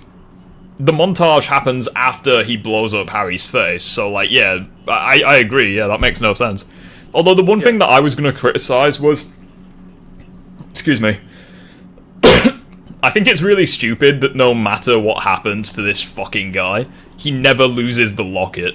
I think that's I'm wondering that too. Explain like, how he the doesn't locket lose survives the at all. machine at the start. For some reason, he doesn't lose it when going through the sewers. And he doesn't lose it at the end when, like, Harry blows up his face. Like, I'm wondering that too. Because he turned into a kaiju. So, like, yeah. Did he just have it, like, in his nose or something? I don't know. Or, like, somewhere in his... He probably did what Peter did. Just put it up his ass. Just disappeared. Yeah, I think that's really stupid. The fact that, like, he never loses the locket. He rushes along Honestly, faster if than he would you. have lost the locket in the sewer, I feel like it would have made for a much better story and for him to actually be motivated to fight with Venom. And the locket never gets damaged either. Well, aside from that there, but I'm assuming it was already like that. Can say, oh boy, yeah. Eddie Brock gets the symbiote, and immediately afterwards, him and Sandman just find each other wandering the street. That's so random. He got fucked up. That is so random. I'm not even gonna. Yeah, that is say pretty that's stupid. just random, and then Sandman says, and after that, Sandman mistakes him for Spider-Man, and after he's like, Spider-Man doesn't have teeth.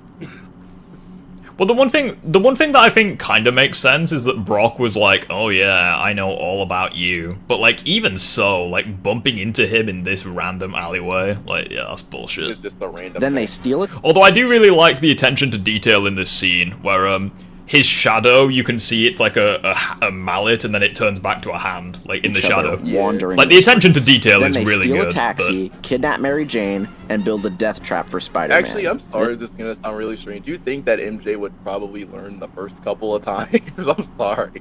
Yeah, she's just like, yeah, screw this. I'm not gonna walk out It's like on my own. random. It's just like random taxi with oh.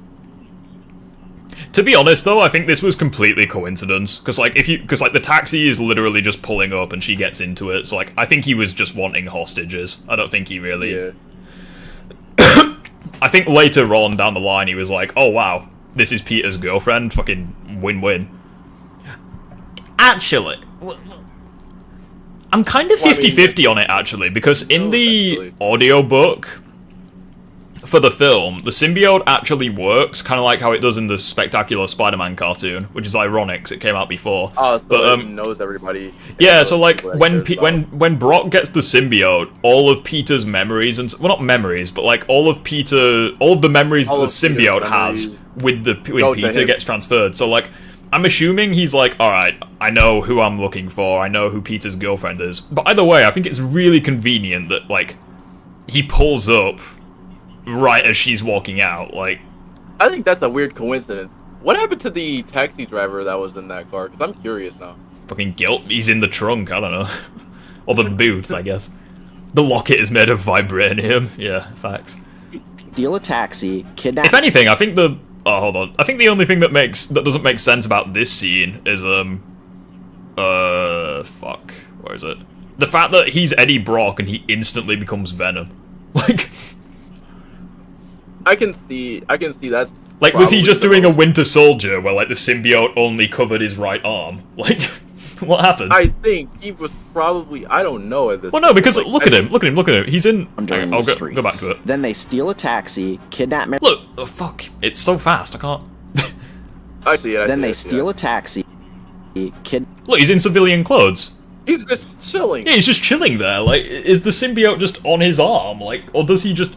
Ultra Instinct just flame on and just puts the symbiote on like that? Like, how does it work?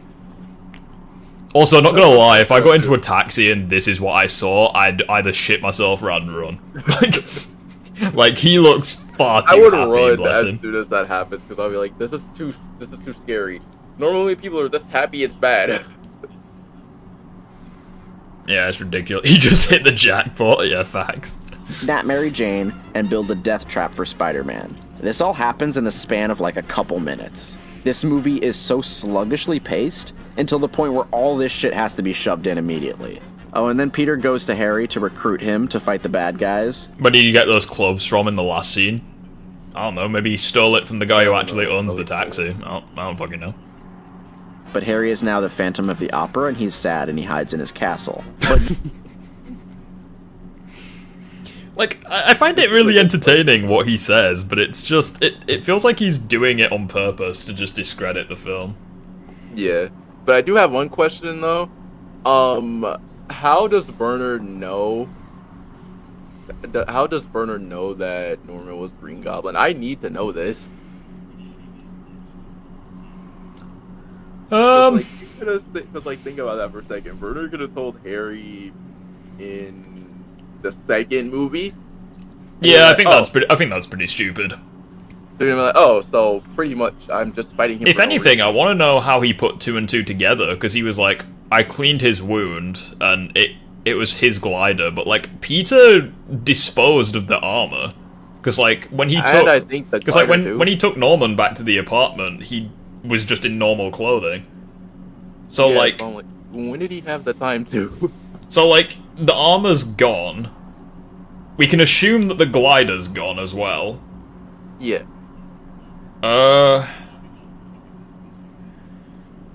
Fuck. Maybe Bernard discovered his lair? Like, it's behind a mirror, like, or behind glass, like, surely he'd know. He would probably have known the whole entire time, but didn't tell anybody or didn't tell Harry. I'm just thinking that if he told Harry, he would have just went, oh, wow. Honestly, I feel like Harry should have just flat out. I thought he said he saw Norman's dead body. Yeah, no, he cleaned Norman's wound, and he was like, "There's no denying that it came from the glider." But what we're asking is, how did he know about the glider? Like, how did he know he was Green Goblin? Like, because like, there's no way that's what we're asking. Spider-Man thing, because like, there's no way that it could be Spectacular Spider-Man, because like, Bernard came out of the cellar. So it can't be that, because Bernard came out of it and was like, and pretty much just said, "Hi, Mr. Osborn. Hi, Harry. Hi, Spider-Man." But like for this, it's just like, actually, that's a good question actually, because it's like when you we've discovered a bunch of plot holes in the movie. There's like the one huge plot hole that I need to know. Well, like even if there was a reason for it, I still think it's stupid that he waited this long to tell Harry. Like, I guess maybe he didn't want Harry to think that his dad was a supervillain, I guess. I mean, technically speaking, he knows that his dad was a supervillain, but he's not really upset about it. Well, yeah, but like, he wouldn't want Harry to, because like, he's lost a father, like, he wouldn't want his memory of his dad to be tainted, kind of thing. Yeah, but now he Then knows the that butler comes out and says that Spider-Man didn't kill his dad. Well, you didn't say that word for word, but... And that Spider-Man is innocent. I loved your father as I have loved you, Harry. I'm sorry, who are you? Maybe... hang on, because like, they're currently in the Goblin's secret lair, so maybe he did know about this place. Probably. Because like, he's not necessarily shocked in this scene that it exists, so maybe he did know. Yeah. I mean, it would make sense, because, like, Harry... Wow. So the climax of this movie revolves around Peter saving Mary Jane. Does that sound... Fun fact, I don't know if you all know this, Peter is wearing his Spider-Man 2 suit after he had to get rid of the black suit. Really? Yeah. Cool. I just felt like he should have wore his classic suit or his homemade. Well, scratch that, never mind, he's not going to wear the homemade suit. Well, no, there's actually a video that goes through, yeah, there's actually a video, going over the entire Raimi timeline, where, like, they include, even though the games aren't canon, they include the games, the audiobook, and the films, and they kind of create a canon event out of that.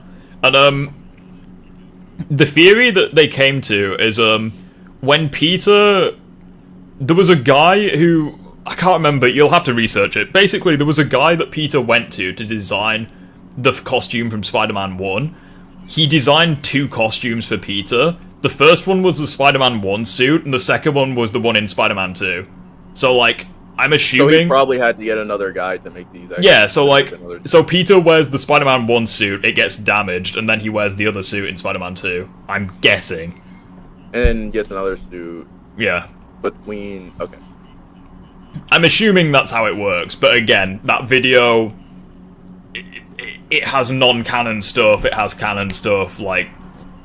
So it's take it with a grain of salt, basically. Because it's been... I don't know how legitimate it is. Like, in the films, he could just be sewing them. I don't fucking know. Yeah. The climax in every single one of these movies. You see what I mean when I say these movies are all the same? I don't even care. It's so funny. Oh yeah, Peter was nerfed. He got one punch on Venom, and that was it. One punch on Venom. 4 out of One Punch Man. Wait, what? The review's already over? The fuck? Was I in like the hyperbolic time chamber? That went by so fast. Yeah, I was gonna say. I'm sorry, who are you? So the climax of this movie... Who are you? It's the fucking butler. Who are you? It's the butler. Like, are you... He was in Spider-Man 2. Like, how the fuck Wait, don't he you was know? in Spider-Man 2? Yeah, he was in Spider-Man 2. Before Doc Ock visits Harry at the penthouse, you see Bernard say, "I'm gonna retire for the night." Like, he was in Spider-Man 2. Whatever.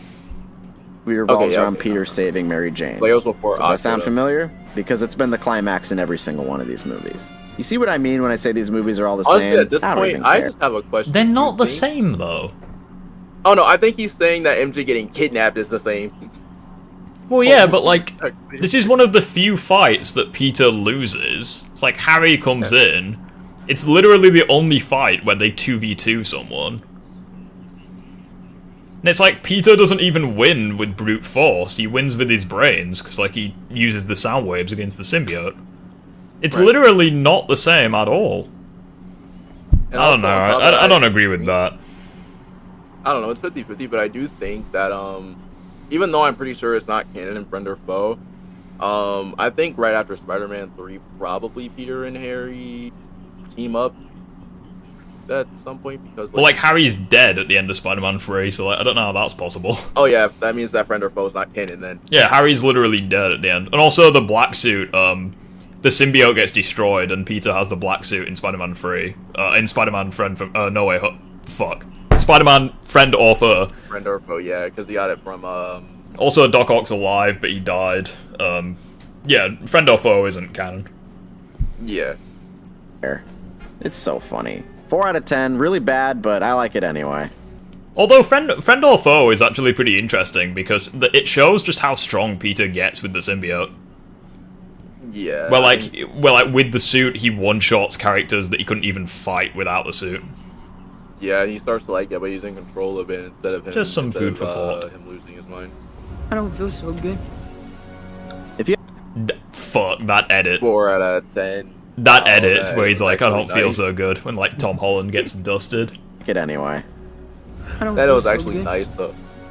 If you ask me, all 3 of these movies honestly do make a pretty decent trilogy. People say Spider-Man... Only decent, really. Spider-Man 2 is the masterpiece. Spider-Man 3 I watched yesterday. I gave it a 8 out of 10. I think Spider-Man 3 1 is I like... have to give a 6 at most. No, I think Spider-Man 3 is like a 7, but that's about it. Yeah. Like for me, Spider-Man 1 is a 9, Spider-Man 2 is a 9.5 or a 10, then Spider-Man 3 is a 7. 3 is the worst one, but if you watch all of them back to back, it really doesn't feel that much different from the other 2. So yeah, my opinion hasn't really changed. I prefer the new movies, but at the same time I can still enjoy these movies for what they are. Because even when they're... So I'm guessing he really likes the MCU Spider-Man films, because he didn't like I these guess. ones. He fucking hates Yeah. the TASM ones. He- So I'm guessing yeah, I was gonna say. So I'm guessing he really likes the new ones, which like I think Far From Home is so shit. I don't know. I kind of like... Well, it's 50-50. I would say Far From Home is decent if you... I would say the villains for like the Home trilogy are probably well I can't really say No Way Home because technically speaking it's Raimi villains and TASM villains. I can say that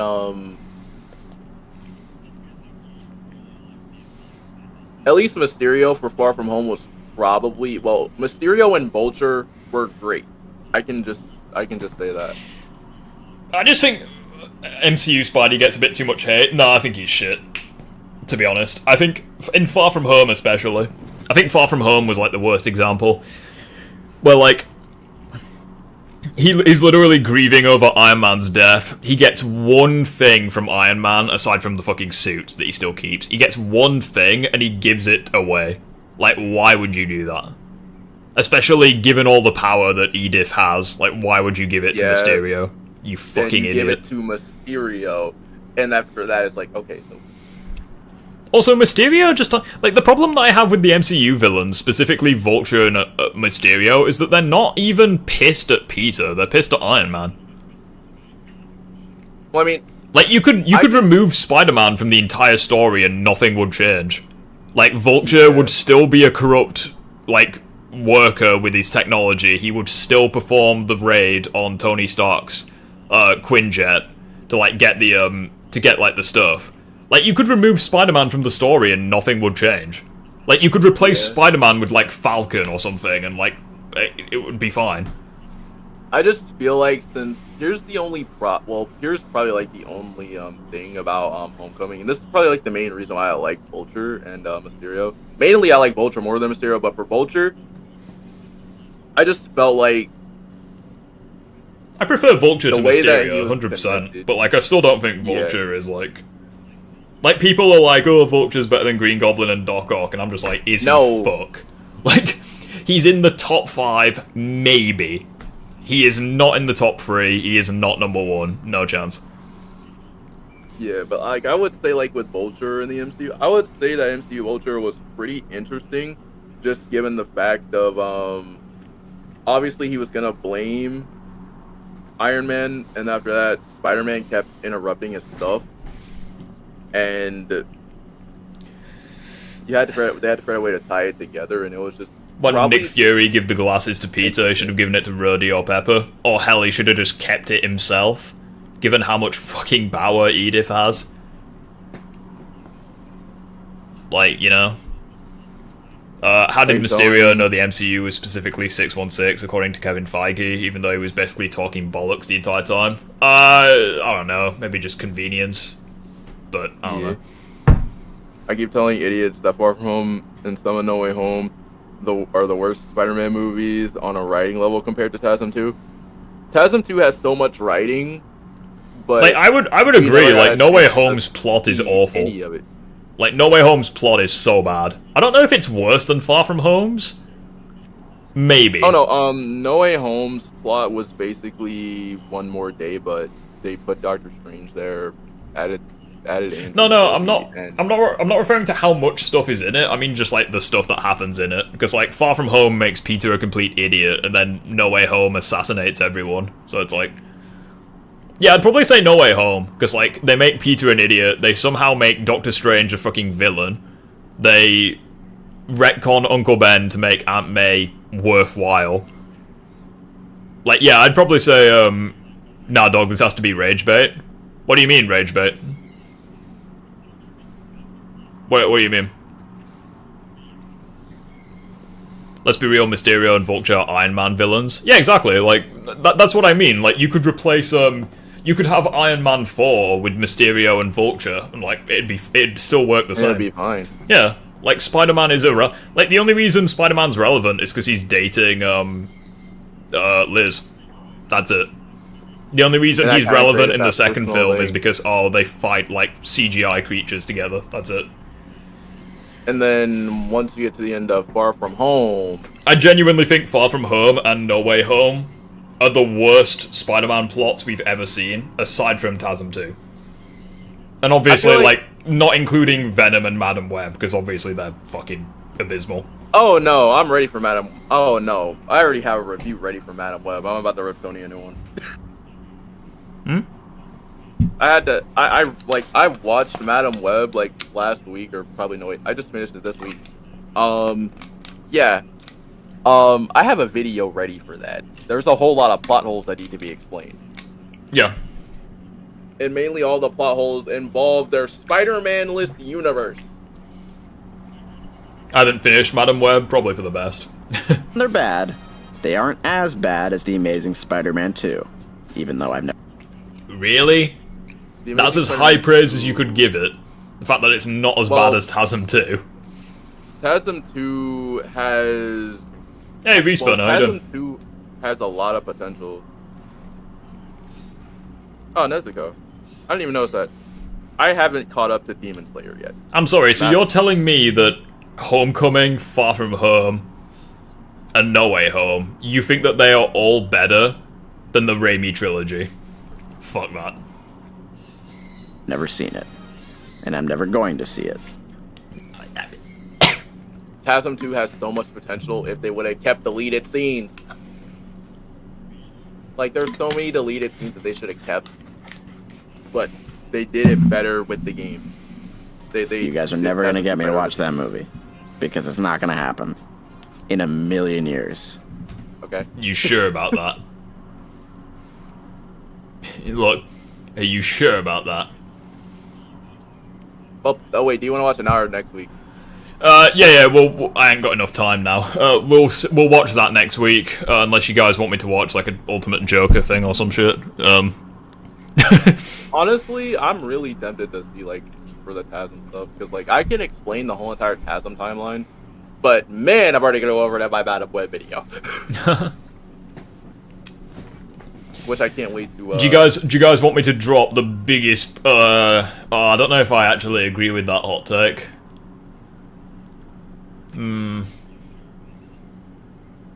was gonna say if you include deleted scenes, TASM 1 has a better plot than No Way Home, but I'm not entirely sure if I agree with it now that I think about it. I would have to agree with it because, like, the amount of deleted scenes for the TASM movies, it could have made it a lot better, especially for, I've seen screenshots. You know that scene whenever Spider-Man's fighting Goblin in the clock tower? Yeah. Yeah, let's just say that that we were supposed to see Peter enraged and he was supposed to kill him. Or at least come close to killing him. The only good thing about TASM 2 is the suit and moments with Gwen. I think the action, especially against Electro, is actually pretty good, but Far From Home's balls and No Way Home is fan service. Couldn't put it better myself. Peter's suit is cheeks in TASM 2. Wait, you don't like it? Have you ever seen Nostalgia Critic videos on Spider-Man? Nah. No. How to make people uncomfortable 101. Just show them the spider. I'm so surprised that they actually made it a real spider. Yeah, like they literally did that. Oh, let's actually Google it right now. Spider-Man 2002. Spiders. Web swinging in TASM 2 is fantastic. Yes. Spiders training. Oh, fuck's sake. Yes, I was hoping that wouldn't come up, but of course the freaking spider comes up anyways. And yes, by the way, I'm looking at 2 chats right now, so like I'm having like spider behind the scenes. I was trying, okay? I didn't want to traumatize you with the spider anymore. I was gonna join call, but I can't find the channel. Yeah, just give me 1 second, I got you. Wait, what? Is he wanting to join VC? Yeah.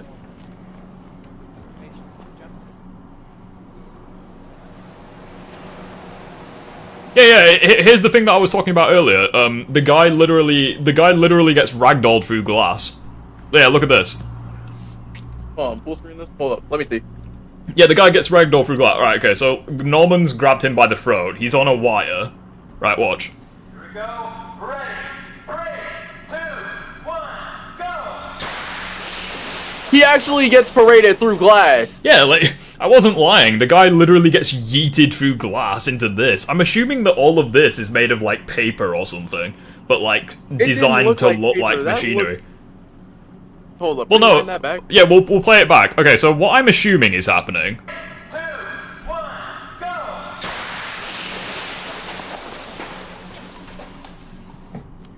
Okay, this is what I think is happening. The glass is obviously fake, that's designed to break. I'm assuming that all of that is made of, like, cardboard or something, but it's, like, designed to look like machinery. And then there's, like, sparks that are, like, after. And maybe the guy's coat is, like, flame resistant to protect him from the sparks. That's what I'm guessing is happening. Like, but that is so... Seriously, that is so cool. My only problem is that you can't even survive that. That's the issue. See, the thing that's interesting, though, is that, like, gravity clearly... gravity clearly takes the wheel, doesn't it? Because, like, he literally... Like, that's all gravity, surely. Yeah, Willem Dafoe's strength is insane. Yeah, like... Yeah, Nezuko, it's good to have you here, buddy. Take good care. Where does it show the freaking... Does it show the spiders? I think it doesn't. Yeah, it doesn't. It's just all the. It's just. I'm gonna Google this. Hold on. Bear me a sec. I'm gonna see if I can invite. Spider-Man 2002 real spiders. What the? Yeah, look at this. Look at this. Hold on. According to reports, the CGI looks so bad in the scene that Sam Raimi used, so he decided to use a real spider, for which entomologist Stephen Kutcher, who had used insects for spiders in dozens of movies, was brought on board. This led to the director using spider species called Steatoda grossa, which was seen in the film. Let me just... Wait. So they use, like, actual... So let me just Google... So what... I apologize in advance if you have arachnophobia. I'll give you 3 seconds to look away. 1, 2, 3. So these were the spiders that were used in the film. Hold on. They don't really look... Oh, hold on. No. They actually... That kind of looks like the spider, doesn't it?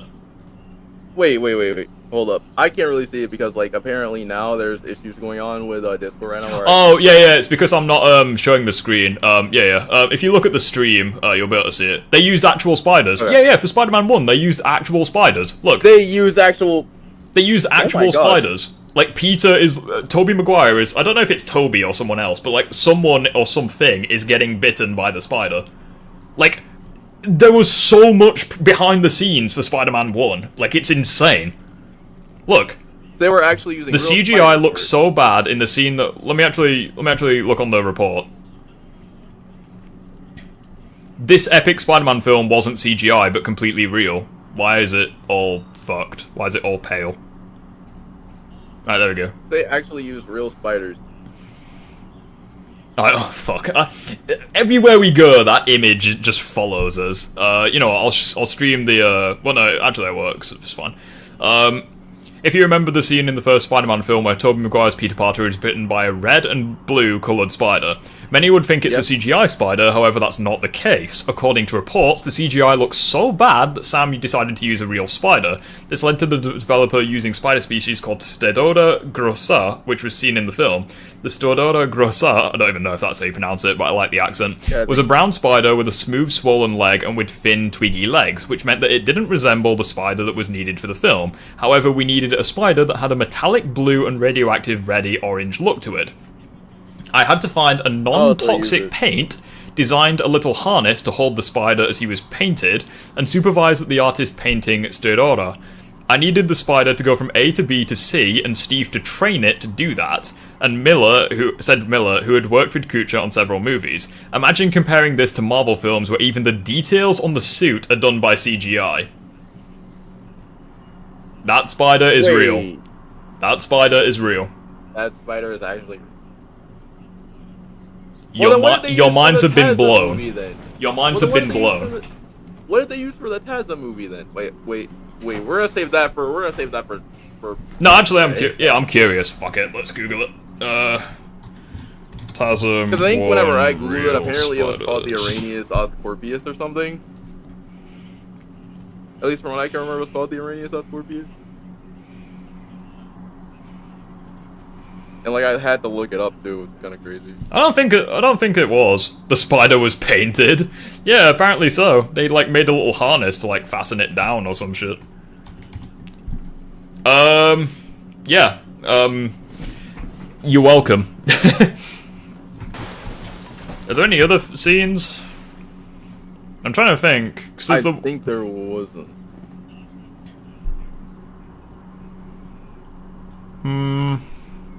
Maybe there will be one for like Spider-Man 3 or Spider-Man 2 or something. Probably. I still want to know what Spider Tom got bit by. I'm very curious. No idea. Spider-Man 2 behind it. Yeah, funnily enough, I wasn't bullshitting when I said that. Hey, Yveshku, we were just talking about the spider that bites Peter in the first film in the Tobey Maguire trilogy. That spider was real. You're welcome. Spider-Man 2 behind-the-scenes stunts. Gags and other pictures. Hold on a second. Now I can't even open it up. I'm gonna have to go to your screen. Each day. Oh, is it? Wait, hold on. I'll yeah, I know why. Hold on. It's because I'm opening it on the wrong browser. Spider-Man 2. Can you see it now? Wait. And each day we're doing one of those kind of stunts. I can hear it. Hold on a minute. I'm gonna have to hold on a second. Let me stop watching and hold on. Let me stop watching. Okay, invite me. What? What did I say invite me? Hold on. Let me actually watch. I don't want to say invite me. I was thinking that I was on. This is turned into us gushing however the spiders behind the scenes were real. Yeah, exactly. Like you. Okay, now it's saying that I'm not even. Oh, okay. Let me. Okay. Invite me. Why do I keep saying invite me? Okay. Okay. Stream it again. Can you hear it? Nah. All right. We'll just start. Oh wait. Never mind. I saw it. Never mind. I found it. You can hear it. Are we good? Yeah. Yeah.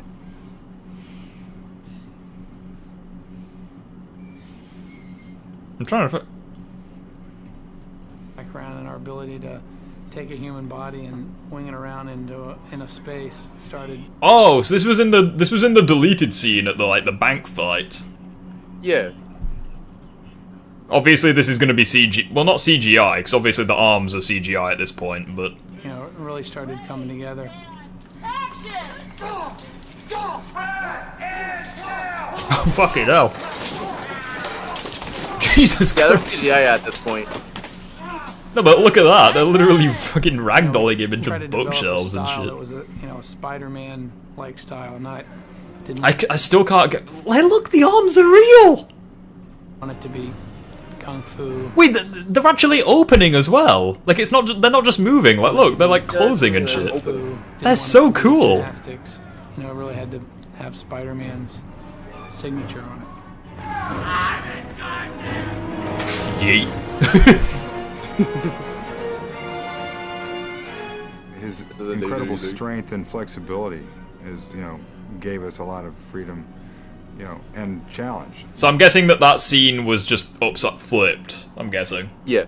So he was crawling along the ground, but it was rotated round to make it look like he was on the ceiling. That's probably how they did most of it. Now that I think about it. It's like he can do anything, and we just have to figure out how to make the human being who's performing the superhero. How fucking huge is less than 2 years to put all this shit together? Yeah. It's absurd. Now, I would say I know that it's like a regular set, and I really do like that, but I would say, well... Nicholas McMath, I'm gonna blow your mind, okay? You know... literally, in Spider-Man 1 where Peter gets bitten by the spider? That is not CGI. They used real spiders. They trained real spiders to do that. Mind blown. The superhero. And all of this was practical as well. My goodness. A great job. The costume, it's really annoying. The costume looks better in the behind the scenes than it does in the film. Than it does in the movie. It's so annoying. That looks so good. How does it look so better here than the movie? It almost looks black, interestingly. Maybe that's why it looks black in the game. Maybe they used like the behind the scenes stuff. Probably. Wait a minute, but that would also explain why it's also black in No Way Home too. True. Although to be fair, most of that film takes place at night, so maybe it's just the lighting. Yeah. Maybe it's just how good quality the cameras are. How is that even possible? Fuck it. They're madmen. They are madmen. You are not telling me that this is real. No way they legitimately fall off a building. They legitimately fall off a building. No way. Very often. What is he doing with his hand there? That gesture means something completely different. Sit there and go, You'd be surprised. You'd be surprised. A lot of people will either go to New York or go to a hotel similar to New York to film. Maybe they're like, if we don't get this right, we're fucked. Maybe that's what he meant. Because we are Up he goes, my goodness. That's so high. They're not gonna drop him. No way.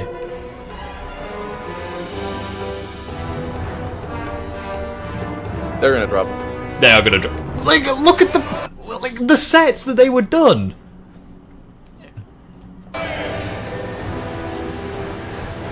Nah, I'm joking. They're not gonna drop him. They are. They're gonna drop it. They dropped him.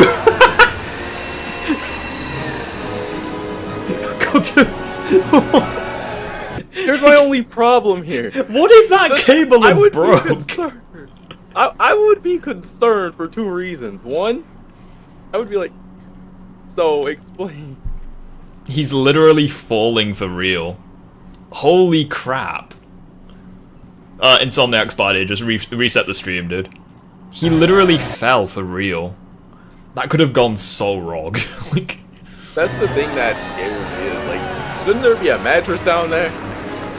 I mean, it's not even Tobey, it's a stunt double, but, like, even so, like, what if that thing breaks? Well, then he's gonna be playing his golden harp. if that thing breaks. Why is there not, like, a bouncy castle or something? Like... Actually, there is something down there.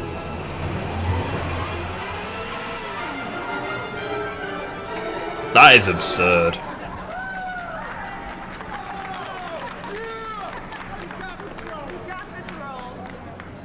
No way. I want to know what else is like CGI. Like, I know the arms are. Well, no, the arms are practical. For quite a few scenes. I mean, they're CGI in others, but like, boy, imagine making a mistake while recording the movie, then you have to reshoot that scene. I feel like they wouldn't care. They'd just be like, "Right, let's do it again. It was good fun the first time." All right, let's get another person. No. Well, hold on. We'll see what Alfred Molina has to say, because he's funny as shit. You think it's going to be any problem to start underwater and on actually launch up? Really, you're not frightened to do that? No, no problem. As long as I can hear action. As long as we're not like... Yeah! There. I'm cagging my pants. My feelings are very... He agrees to do the stunt, then to the camera he's like, yeah, I'm shitting myself. Yeah. Accurate. My feelings are very plain. It's like, okay, yeah, I'm scared. I have no problem with this at all. I've never heard a stuntman say, I could do that scene, or I could do that line. I've never heard a stuntman say that. And I always think every stunt that I do is putting a stuntman out of work. And they pay me the compliment of not doing that to me. So I try as much as I can not to do that to them. I mean, Tom tried. Yeah, like Tom does his stunts. Yeah. That's the only thing is, like, I guess that makes... The thing about this that I find really cool, even though I know, like, we don't like Tom Holland's Spider-Man, is sort of the fact that they don't have to find a stuntman. Yeah, true, he'll just do everything. That's pretty much it for Spider-Man 2. We'll end the stream with Spider-Man 3 behind the scenes.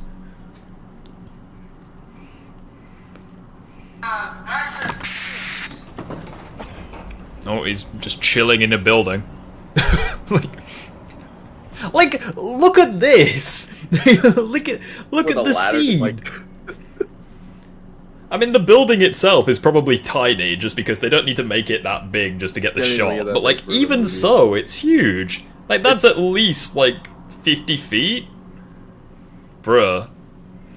The amount of work that went into making it look real and stuff. It's one of the best things ever. It's one of the best things. Just this stream, like, it's just, like, mind blown.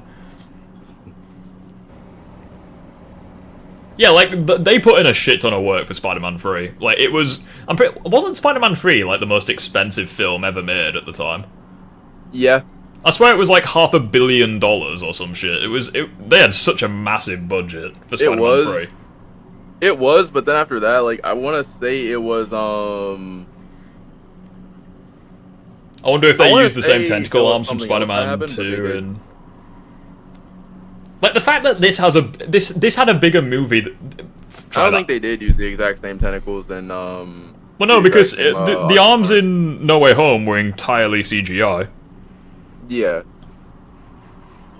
The fact that this had a bigger budget than Titanic and Avatar is kind of scary. Wait. I thought Avatar had the very... What? Well, no, because this was the most expensive movie ever made at the time. And Avatar and Titanic came out before this, so... Harry. Wait, so is Harry Osborn CGI? He's just talking to himself. Like, yeah. Unless the stunt went wrong and he's, like, legitimately delirious. Maybe that's an outtake, I don't know. Listen to me! I didn't kill your father! Oh no, it's not. It's okay. So Harry Osborn is half CGI, half not CGI. Oh, so he is real. It's just gotcha. So he is real. They just have to. They recorded it separately, I'm guessing. Yeah.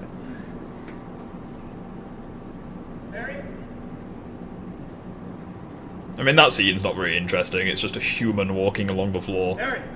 It's so weird because I just saw Spider-Man 3 yesterday. Yeah, I'm just ruining the illusion for you.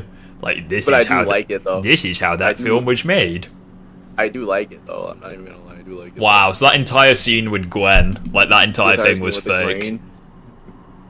It's so weird because some scenes you think are real, and then others you. I mean, they're not gonna use a crane and destroy a real building, I suppose. So maybe the joke's on me, but. You can become crazy when you're in this, yeah, fact. Yeah, he's just talking to the wall, yeah. Tobey Maguire's just lost it. I think the only, like, actual movie that they actually went to New York and actually, like, full-on filmed everything for was actually... Wait, hang on. I stand corrected. Maybe they did destroy a real building. Hold on.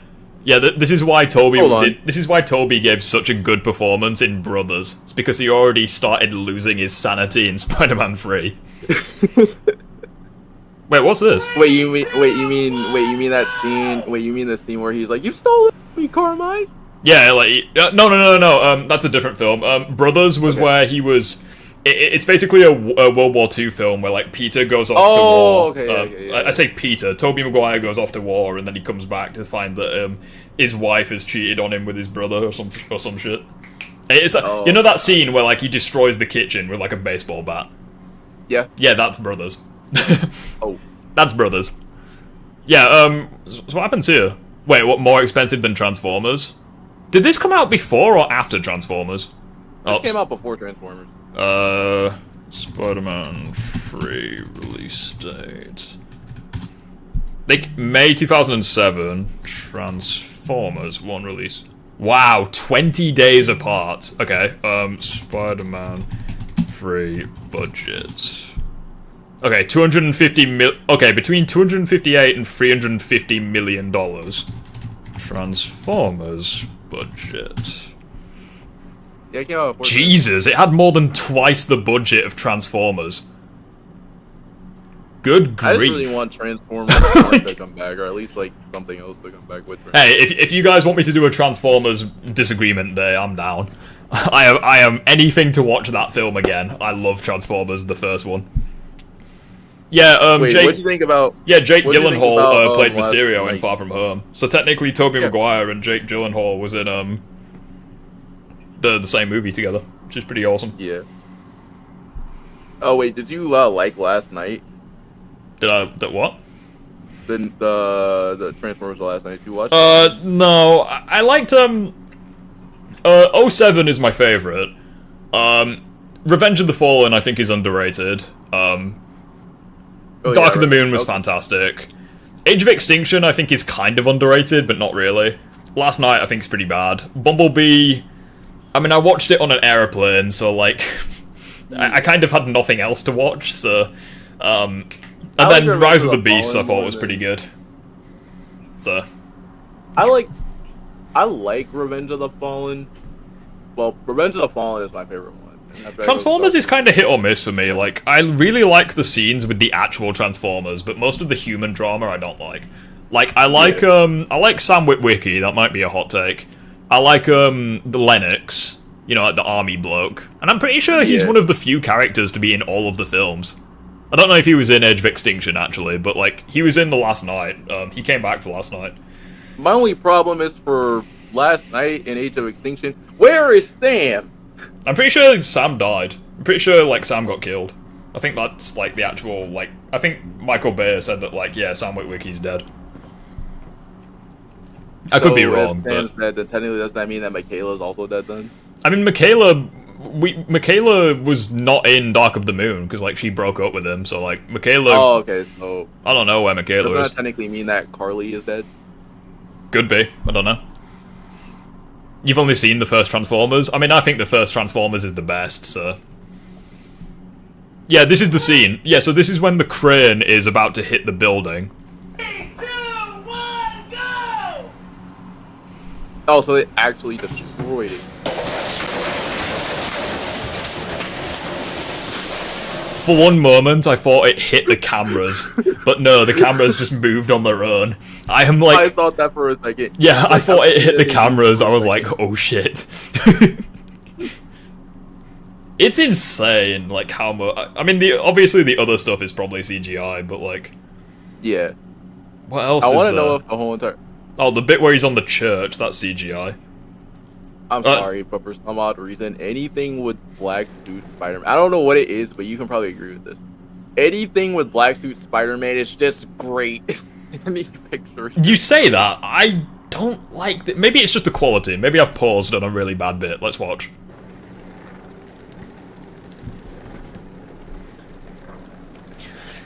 I don't know, man. I don't know if it's the quality or not, but this don't look good. Well, not that, but like the shot of him, like, okay, there's like a shot where he's just having... Yeah, like the shot of him in the film like, actually looks really good, but like this particular like, shot doesn't look good. Feeling, like, yeah, because like it's the shot of him just with his head down, just looking and just looking at it. I don't know why. There's just something about that that just looks great for some reason. I don't know what it is. It's really annoying. I want to show Jess Transformers, but I know I'll get copyrighted immediately. Excuse me? Is he really tearing apart the suit for real? Yeah, he's really tearing it apart. And 1, 2, 3, 4, 5.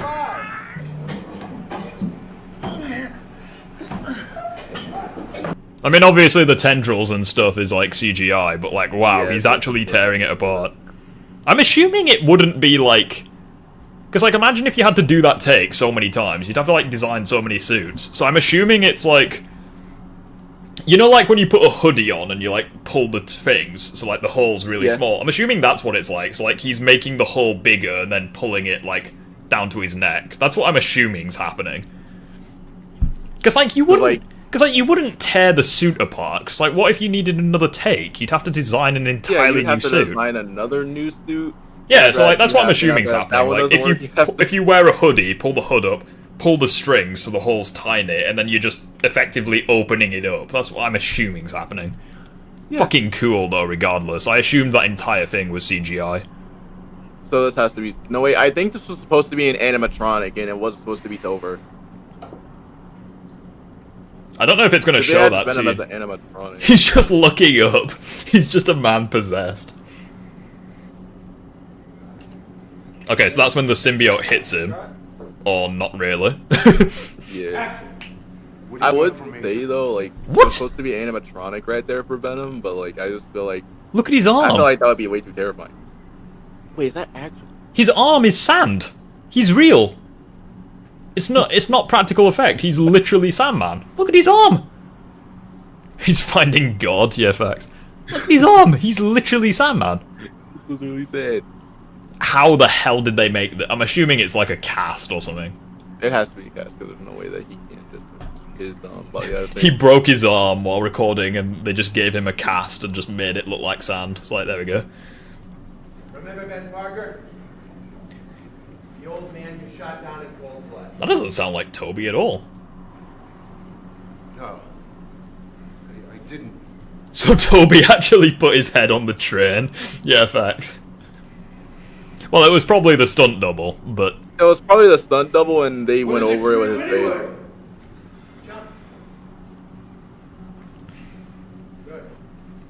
It's breaking the illusion. I know, I'm ruining these films for you. Wait, hang on. Excuse me. Okay, there's a lot to break down about this scene. Okay, first of all, it's... You just turned around. No, okay, first of all, there's a lot to break down here. So, the cast, if it is a cast, it only goes up to his forearm. But no. In the previous scene, I swear down, it went all the way to his... It goes up to his... What do you want? Yeah, it's all the way up to him. So Yeah, it's all the way up maybe to he has him. 2 different casts, and they like Probably. merge. They kind of like combine the shots together. Maybe. Okay. He punches that wall. Like How is your hand not broken? he is Shazam. Like how did he How is your hand not broken? How the hell did he do that? I'm How's your hand assuming not broken? the wall is made of no, because it broke apart like brick. Like Wait, so does that he technically literally mean punched that- a freaking wall. Like how? There's no cables attached to it. Like the wall couldn't have just broken. Let me watch it. Let's watch it again. First of all, there's 2 things that we need to break down. One is the whole entire. That has to be metal or something. How? I'm so confused. Yeah, like there must be something in the cast. It must be like it must weigh an absolute ton, surely. It has to, because like there's no way, because like I think since that's I'm not gonna assume, but I'm gonna assume that's. There's I'm gotta not be sure something. What kind of wall there? I'm not sure what kind of wall that is, but that has to be. Because if you punch a brick wall, chances are gonna break your hand. Even though I know a person that. I am like I am literally mind blown. Like suddenly the real spiders has got nothing on this. Like I am so confused as to how they did this. The walls made out of sand. No, let's look at the wall. It literally looks real. Like I don't get it. Like it's not like they've colored the wall to look different. I'm so confused.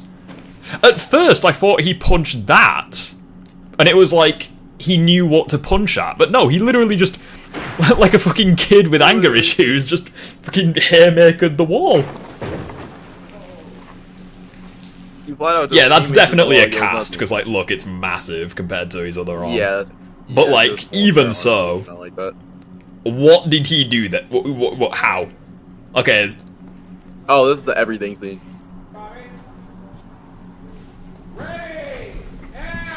He is not gonna yeet himself towards Sandman. Maybe he is, I don't know.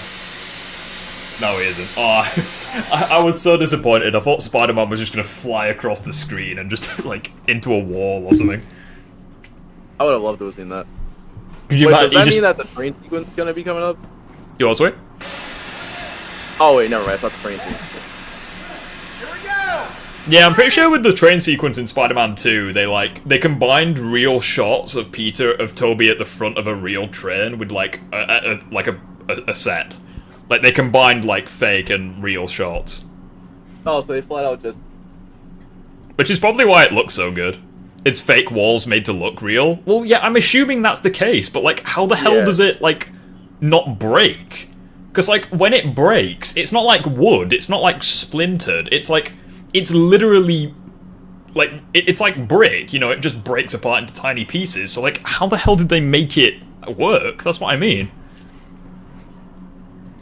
That's insane. That is pretty good, actually. For What the bloody hell is happening here? Hold on.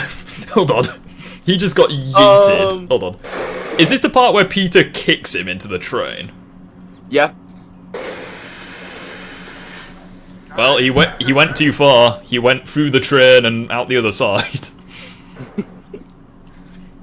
Wait, is it going to show the water? Because the water was real, but I don't know if they're going to show it. Please show it. Oh, it's literally the best. I think they do. Oh wait, yeah, yes, actually. Ah, that's disappointing. I wanted both of them to fall to their death. No, I'm joking. I thought they were going to, like... I kind of knew that there was going to be a mattress there, but like... Okay. Oh, I'm busting for a piss. Wait. I think the water's up. Oh yeah, you just yeet water into... No, that's not what I was going to show. Hold on. What is it? Spider-Man 3... Subway behind the scenes.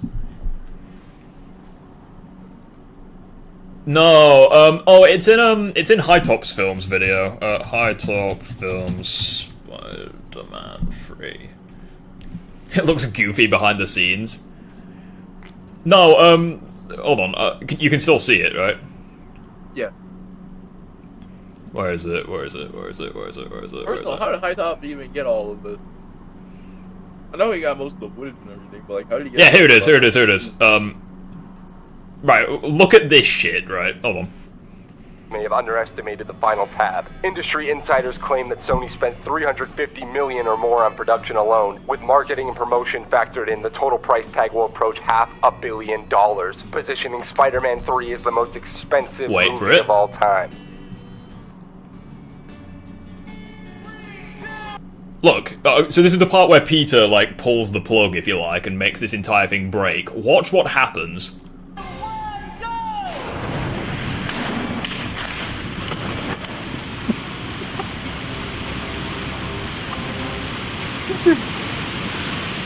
He's just chilling on top of there, like, he's fine. Like, how the hell did they do that? How did no one get killed? First of all, how did the equipment not shit itself? They're literally right there! Look! Literally, look at all the crew. They're literally right there! Like, they're right there's there. nothing protecting them! That could have gone so wrong! First of all, it seems like it They're already mad! did. There's a camera right there. There's a mic right there, so it's like... I'm gonna play it in slow motion! Like... Oh, I didn't mean to put it on Vox later.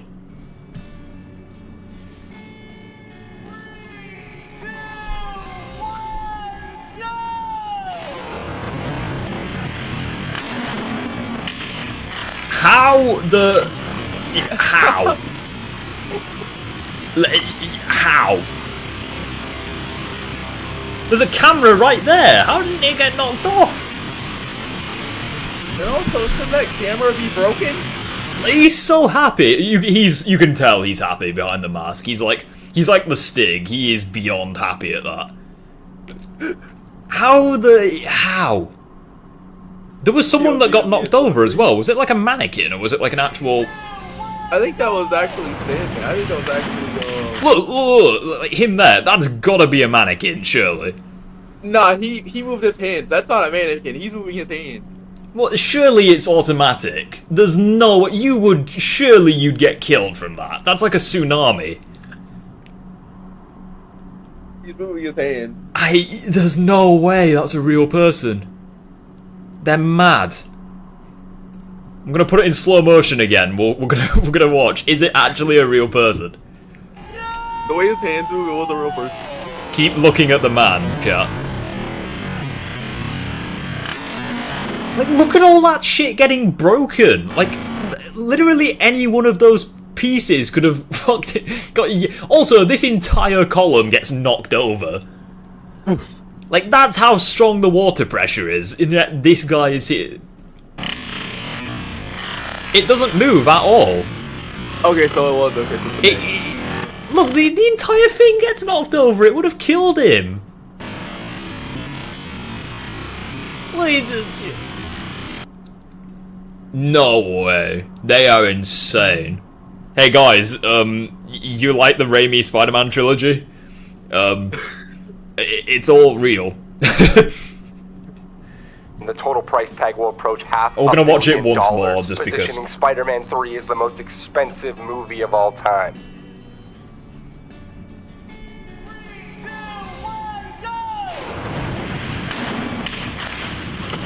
What the fuck?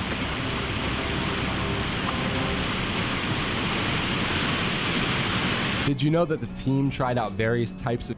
Okay, first of all, that had to be a one-take thing. How the hell would they repair that set? And also, how much did it cost for them to actually replace it? Like, to repair the thing. How did they make the thing get destroyed? Did they, like, release the water and it was, like, high pressure, it caused the thing to blow up? I'm so confused. Same. But, they had millions upon millions? Well, yeah, but, like... how? Like, I've got no words anymore. But anyways, though, guys, we're gonna end the stream with a bang. So I want to thank rip the budget. Yeah, like they needed the entire budget just for that one scene. They needed everything for that budget. But yeah, I want to take a moment to thank Phoenix for spending the afternoon with me. Poggers. I loved it.